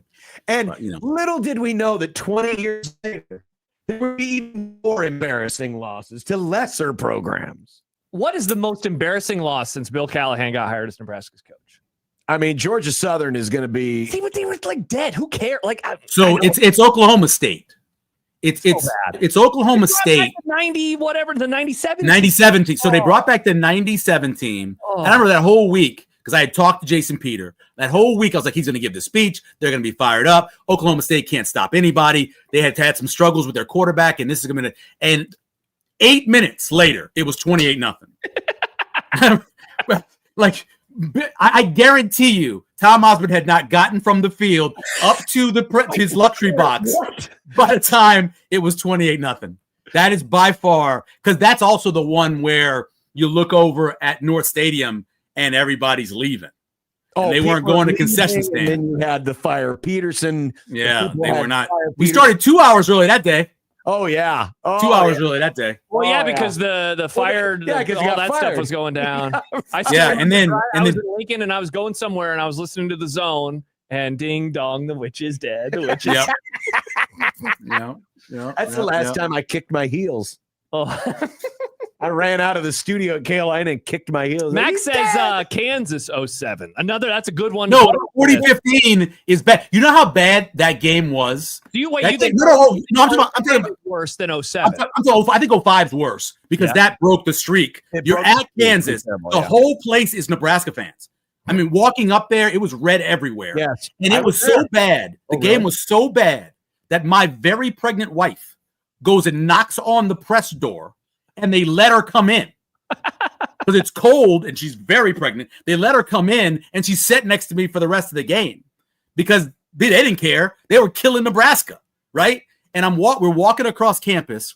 We're going to get something to eat after. We're walking across campus, and people are walking up going, "Can you believe what just happened? Yeah. Can you believe that? Can you believe this?" That was incredible. That was incredible. That they feeling were going nuts. Wasn't there like a penalty that happened on like a kickoff return when it was still like an interesting game, and then after that Kansas just destroyed them. Yeah, just destroyed them. Do anything right, and then the crazy thing is 14-2 at the end of the first. The crazy thing is that team ended up beating Michigan. They did, and they killed Colorado. They killed Colorado. They beat Kansas State, Colorado, and Michigan. Boom, boom, boom. Can you imagine being so dumb and so arrogant? Restore the that order. You would lose a 30-year win streak to Kansas. 36 years. 36-year win streak to Kansas. And then just a few weeks later have the gall to have restore the order shirts on underneath as you decimate Colorado. And here's the thing about that game against Colorado. And I know Colorado was favored, and I know. Yeah. But football people knew that game because they had Joel Klatt.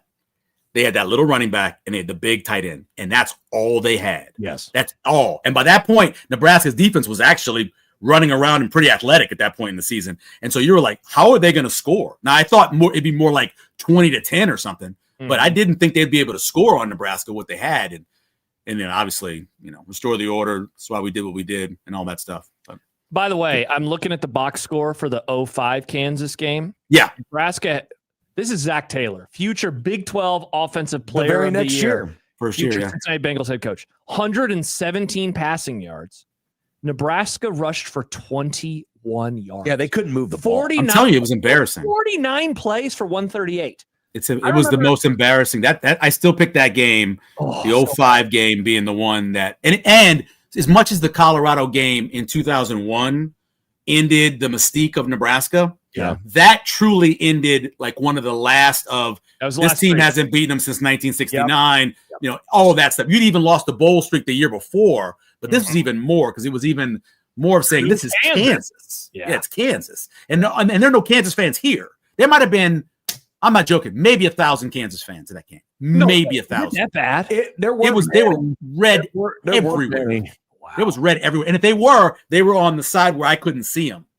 The side of the press box. Yeah, exactly. Because everything else was red. Because I was sitting in the usual Nebraska section towards the open end of the stadium in the grandstand, and the whole side where I was on was red. There was blue underneath the press box. But those are the long time, 80-year season ticket holder types, not going on. And then eventually the goalpost came down and they drug them into the lake. And oh my God. I remember oh my God, what's his name? Coach for the Beef. I don't know why I can't always forget his name. Coach for the Beef, sold Russell Athletic Wear, worked at CenturyLink forever. I'm talking about the coach. Coach Buddha went to Kansas. Yeah, Buddha was coach. I remember Buddha calling the show like on Monday. Just giddy. about the fact that Kansas had beat up on Nebraska. He was so giddy because he was on that last team, right? He was on that last team that beat him, and he was just giddy about the fact that Nebraska got embarrassed by Kansas. Standy Buddha was so happy. By the way, I did not know this, but there is a video of this game on YouTube of the 05 game from something called Metro Sports. So it must have been some local. Yeah, that's a Kansas City thing. I think it was tape delayed. And I just was fast forwarding. I was scrubbing through it, and I found the Marlon Lucky kickoff return for the touchdown that was called back. That was after Kansas, I think, went up 14-2. But the whole game is available if you want to watch it. 2 hours and 40 minutes. Josh, you tell kids, right? They're like, what is that? And you go, oh, that is a cigarette lighter in the car, right? And they used to have these things where you could put your cigarette out on a plane. And Nebraska games didn't used to be on TV all the time. It's wild. Not on TV, but sometimes they made you pay like $27.99. Dude, $50. Yeah, to be able to watch the game. Baylor game. I'm pretty sure the last game that was not on any sort of television is either Iowa State or Texas A&M in 2007. Is the 07 season. After that, everything was released on pay-per-view, and then they joined the Big Ten, and now everything. Yeah. The first time I ever heard Jim Rose do a game was they were playing Baylor in Nebraska. I was driving to the game. I had a migraine. Like I had to pull over on the side of the road going to the game, had to stay there for a little while, drove back home, went in the basement and listened to the radio because it wasn't on TV. And I remember thinking, oh, this is why they were making fun of him. I had never known. Wait, I had never listened to the games. I thought he was saying he got the migraine because he was listening to the radio. No. I was early. I got there early. I always get there early. But I got home and I'm laying in the basement. And he's making fun of him. He was doing this thing. He was doing this thing where he would call where the ball. So that people lateral the ball, right? So you snap. Boom, lateral. He would call the line of scrimmage, the line of where they had the ball when they caught the pitch. They could have a 50-yard run, but he'd be like they're pitching it from their own 20. So I'm like, wait a minute. They were just on the 28. How is he saying the 24? And I realized he was saying the yard line they caught the pitch on. And I was like, you can't on radio. We're trying to do math in our heads. You're killing us. What are you doing? Stop it. And and I'm friends with Jim and everything. We church together. I'm just saying. At that point, I was like, oh, I see why they used to mess with him for stuff like that. Not me. I had nothing to do with it. No, that happened on his. Yeah, I had nothing to do with it. I was working multiple jobs. I had a kid who had a trach. I never slept. I don't know what you're talking about. Also on Michael because it was his show. That's true. I had on the marquee. I didn't even know what was happening. I didn't know who he was. Studio going, yeah, Josh, play the dog barks. I didn't know who he was. I didn't know any of this stuff. I will claim the fifth is like 1,000 times, like Mr. Fauci. I have no idea what was happening when that was happening. None whatsoever. So, oh man, right. I did not expect us to talk about 2005 Nebraska today. This is great. I love going down memory lane. Sometimes. They missed their opportunity. They could have done the 20th anniversary of the 2005 team. Oh man. If you ever do a groin kick, like a pre-groin kick, you go back to those years, the stuff that happened in 02, the stuff, because I got here in 02 and I know what happened. I've watched games in 01. What happened in 02, some of the stuff from 03, obviously the Texas game is huge. 04 had so much. I just mentioned 3 games from 04. And then, the hugeness of beating Michigan on that play, Titus Brothers making the tackle. I thought Titus Brothers was 2 guys. I thought it was the Titus Brothers. Not that it was one guy named Titus Brothers. That shout out to Nitten for that one, because that was Nitten. Shafe talked to Corey McEwen last week. Yeah, I saw that. Talked about the Texas Tech game that year, and then I just started getting all mad about LaKeven Smith. Fall down, LaKeven. What are you doing? Yeah, I was talking to Niles Paul about that game, and I started to talk about it. He was like, triggered. I hate that game. Just stop. Oh, man. He was like, just stop. I don't want to talk about it. Yeah. Short list of games that make me irrationally mad in a seseason that would have meant really nothing in the grand scheme. That loss, it just hurts me to my core still. Yeah, and the Iowa State, 7 fumbles, 8 fumbles. Watching that unfold as it did. Yeah. Like every time it was a big play, you're like, oh, he fumbled it. Oh, he fumbled it. Oh, he fumbled it. That's still one of the craziest games. That's one you would redo, right? And Jack would have a heart attack. Yes, absolutely. That'd be, maybe we should do a probably rewatch of that. Probably not a good idea. You've got to bring the machine with you. Mm-hmm. All right. This was fun. Yep, it was. Down memory lane. Here we go. Bye, Michael. See you later. Bye-bye. This is Michael Severe. Michael Severe Monday. Awesome. All right, when we come back, It's time for content. What is in content today? Today. WNBA, I hope. I've missed it while I was gone. Hell no. I hear it's banned from the show now. It is done. Man, it's so funny that you did that. It's over. I was literally thinking last week, I don't ever want to talk about this league on the show again. And then you actually went out and did it. I didn't even text you about it. It's over. Let's see. We got baseball. Thank God. Baseball. I guess there's some football. Hell yeah, there's football. Oh, and if we have time, maybe the most cringeworthy national anthem we've heard yet. Oh, man, I have seen people talk about this. I've not watched it yet, though. So we're going to make time is what we're going to do. I want to hear this thing. All right, next on 1620 The Zone.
Look, I made you some Unsportsmanlike content.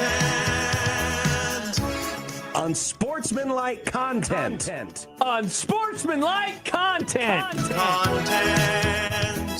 Content that's unsportsmanlike. Hey, don't forget our Zone Golf Tournament less than 3 weeks away, August 21st at Miracle Hills. Not only you get the 18 holes of golf, but your 4-person team also will be given food and drink as part of your entry fee at the course, and then again at the Phoenix for the after party. Which is where we will be. Which is where the Grum will be. Plus, there is an opportunity to win $10,000 for a hole-in-one, sponsored by Langfeld Overhead Door. It's the 1620 The Golf Tournament, sponsored by Cutwater and T-Box. Get your team registered now at 1620thezone.com. Here is young Jake.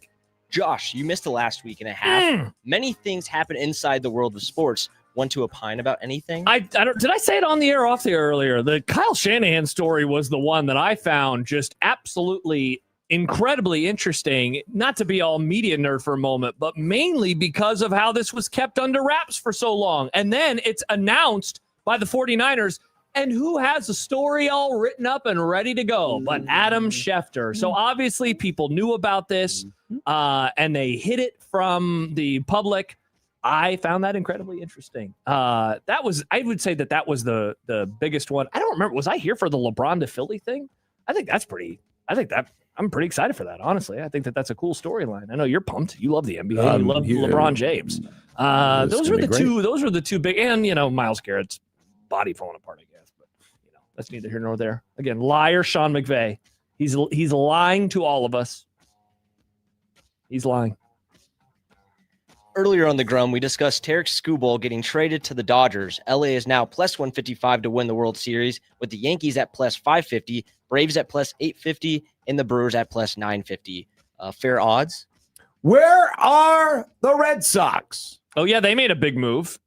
Well, a lot of teams made moves today. But didn't the Red and Sox... where are the Cubs? I can probably tell you. We've got pitchers now. We've got lots and lots of pitchers now. Oh, people are sleeping on the Cubs. By the way, Red Sox 15-1, Cubs 20-1. What a bunch of crap.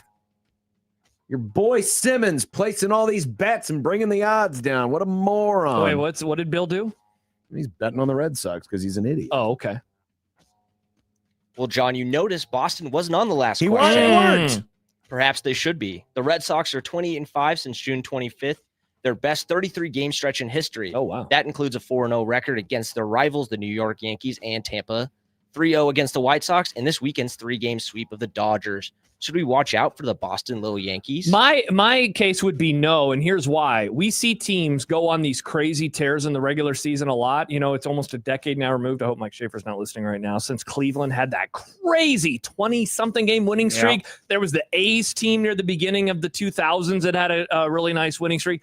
That doesn't translate, though, to playing winning baseball all the way through the month of October and sometimes into November. So, will they be in the playoffs? Probably. Will they make a whole lot of noise? I would bet no, just because I think that doing this, especially now, it's still only August the 3rd. This thing started right after the College World Series came to a close. There's still 2 whole months of regular season ball, not to mention October. But they have Adley Rutschman now. So who's that, the catcher? Well. Yes, he is the catcher. And he's a pretty good catcher. Boston, it's the American League. It's a bad league. Superior League. They win the All-Star game, John. They win the All-Star game. Heather Dinich writes there are 31 teams that can make the 2026 college football playoff. Nebraska was not on the list, but Iowa, Washington, and the big 3 from the Big Ten were. Sound about right? Yeah, I suppose. Iowa being on the list, that's going to trigger some people. Even though I've been saying that I think Iowa can make the playoff this year. And I get called a moron. They call me a madman or they call me a moron. Which is interesting because they don't return an experienced offensive line and they got another new quarterback. Yeah, but they win a lot of games usually is what happens. They do win a lot of games. That is true. Yeah. And I suppose maybe we shouldn't overlook it too much. Yeah. The list sounds about right. Again, this is not a 14 playoff. This is a 12-team playoff. So you got to have a bevy of options. 5 from the Big Ten sounds about right. It was a little more than that, I think, from the SEC. And then it was a few teams from the ACC and the Big 12. And then you got your G6 reps. I think that's a very normal number. Very normal. Imagine, though, John, when it's a 24-team playoff, Heather Dinich will be like, here are the 80 teams that can make it to the college football playoff this season. Kill me now. Early reports from Jacksonville are painting a positive picture for Travis Hunter. The second-year two-way player had one of the most impressive training camp practices of his career on Sunday, making 2 catches on offense and intercepting a pass on defense. How long will he play on both offense and defense? Oh, I don't know. I thought they were committed to just keeping him on one side of the ball. They're changing their mind now, huh? Oh, Liam Cohen. I'm trying to figure out what the purpose of this is, because that has been the plan. The game plan has been we are not going to have him play both sides of the ball. Right. So I don't know what are they like giving him one more opportunity? Let's see how this goes. Do they start the season with him playing on both offense and defense? At a certain point, he's just not going to be able to do so, and you don't want him to get banged up again. That was the thing that stunk last year. They were a playoff team. They were good, and they didn't even have their, second overall draft. No, they did not have him. Yeah. Aaron Rodgers is the oldest quarterback in the league. Starters, particularly old ones, don't play preseason games, but Mike McCarthy wants Rodgers to play in the first 2 preseason games for the Steelers. Rodgers says he doesn't want to, but he'll do it. What is more weird, this or the fact that McCarthy and Rodgers are both on the Steelers? What is more weird? That he doesn't want to. I mean, I still think it's that they're back together. I still think that is the craziest part of all of this, because the end of that marriage was awful 8 years ago in 2018. Must have not been that bad. They love each other now. People get divorced and then they get back together in real life too, John. That happens from time to time. I had to read this story twice because it's like, why are we talking about the Steelers? Oh, you forgot that he was on the team? Every time I see McCarthy and Rodgers together, it's like, it's the Packers. It's the Packers. Not anymore. Has this ever happened before? Has to have, right? Where you a quarterback and coach and the quarterback's been a starter on 2 different franchises, and the coach has been the head coach on 2 different franchises. I haven't seen that written anywhere this offseason. Think so. Yeah. Whew. I mean, first of all, the list of coaches who have been, head coaches for 2 different franchises, it's probably not as long of a list as we would think. And so then you would go and you would look at the quarterbacks. God, this obviously is the most ballyhooed of any of them, but I have to imagine that there's got to be another one along the line somewhere in NFL history, right? Maybe. I'm having a hard time thinking of one right now. I'm just thinking of the coaches who kind of bounced from, a franchise to a franchise and had their quarterback follow them at some point. Yeah. I can't think of one off the top of my head. There's got to be at least one example. Well, okay. Earl Morrall, Don Shula. See, and I was going to say, I bet it's like a really long time ago. Earl Morrall was both a Colt and a Dolphin under Don Shula. Okay. There's one. But he was more of a backup. Yeah. Not like the obvious starter. And again, I mean, Rodgers is a future Hall of Famer. Yep. McCarthy with a Super Bowl for the Packers, maybe he is a future Hall of Famer as well. And now, fans, would you please rise for the singing of our national anthem? Oh, say, can you see by the dawn's early light what so proudly we hailed at the twilight's last gleaming, whose broad stripes and bright stars through the perilous fight o'er the ramparts we watched were so gallantly streaming, and the rockets' red glare, the bombs bursting in air, gave proof through the night that our flag was still there. Oh, say does that star-spangled banner yet wave o'er the land of the free and the home of the brave?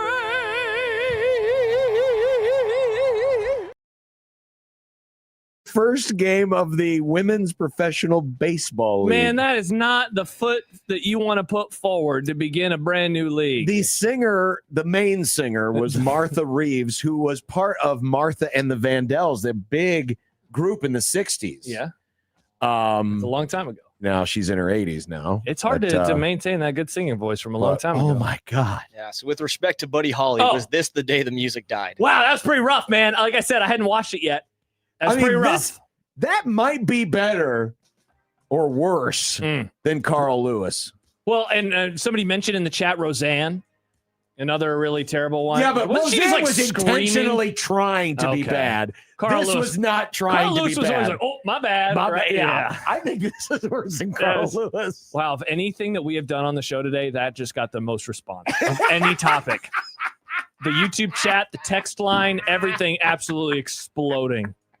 Awesome. That was great. We'll I'm be so happy we back. played that. 16:20 The Zone.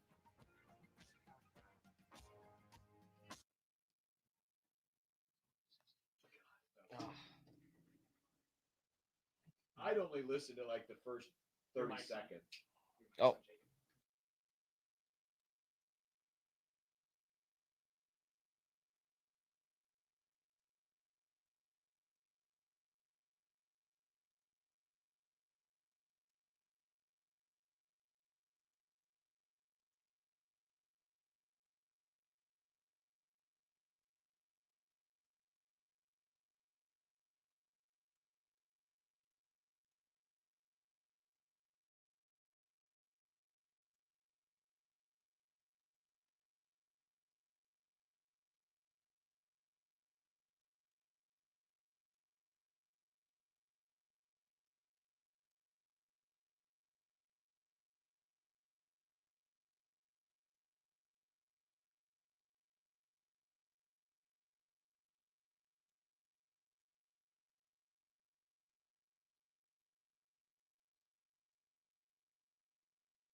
When the moon hits your eye like a big pizza pie, that Tortillas.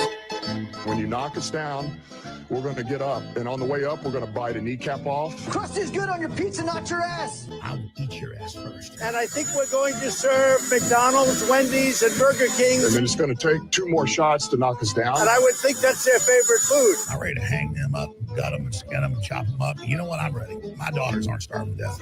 I'll eat my neighbors. All right. And on the way up, we're going to take your other kneecap. Tortillas. And we're going to get up. And then it's going to take 3 shots to get us down. And when we do, we're going to take another hunk out of you. Cliff, what are you going to take away as your best memory from playing basketball at Boston College? Probably just like tortillas. Going out to eat.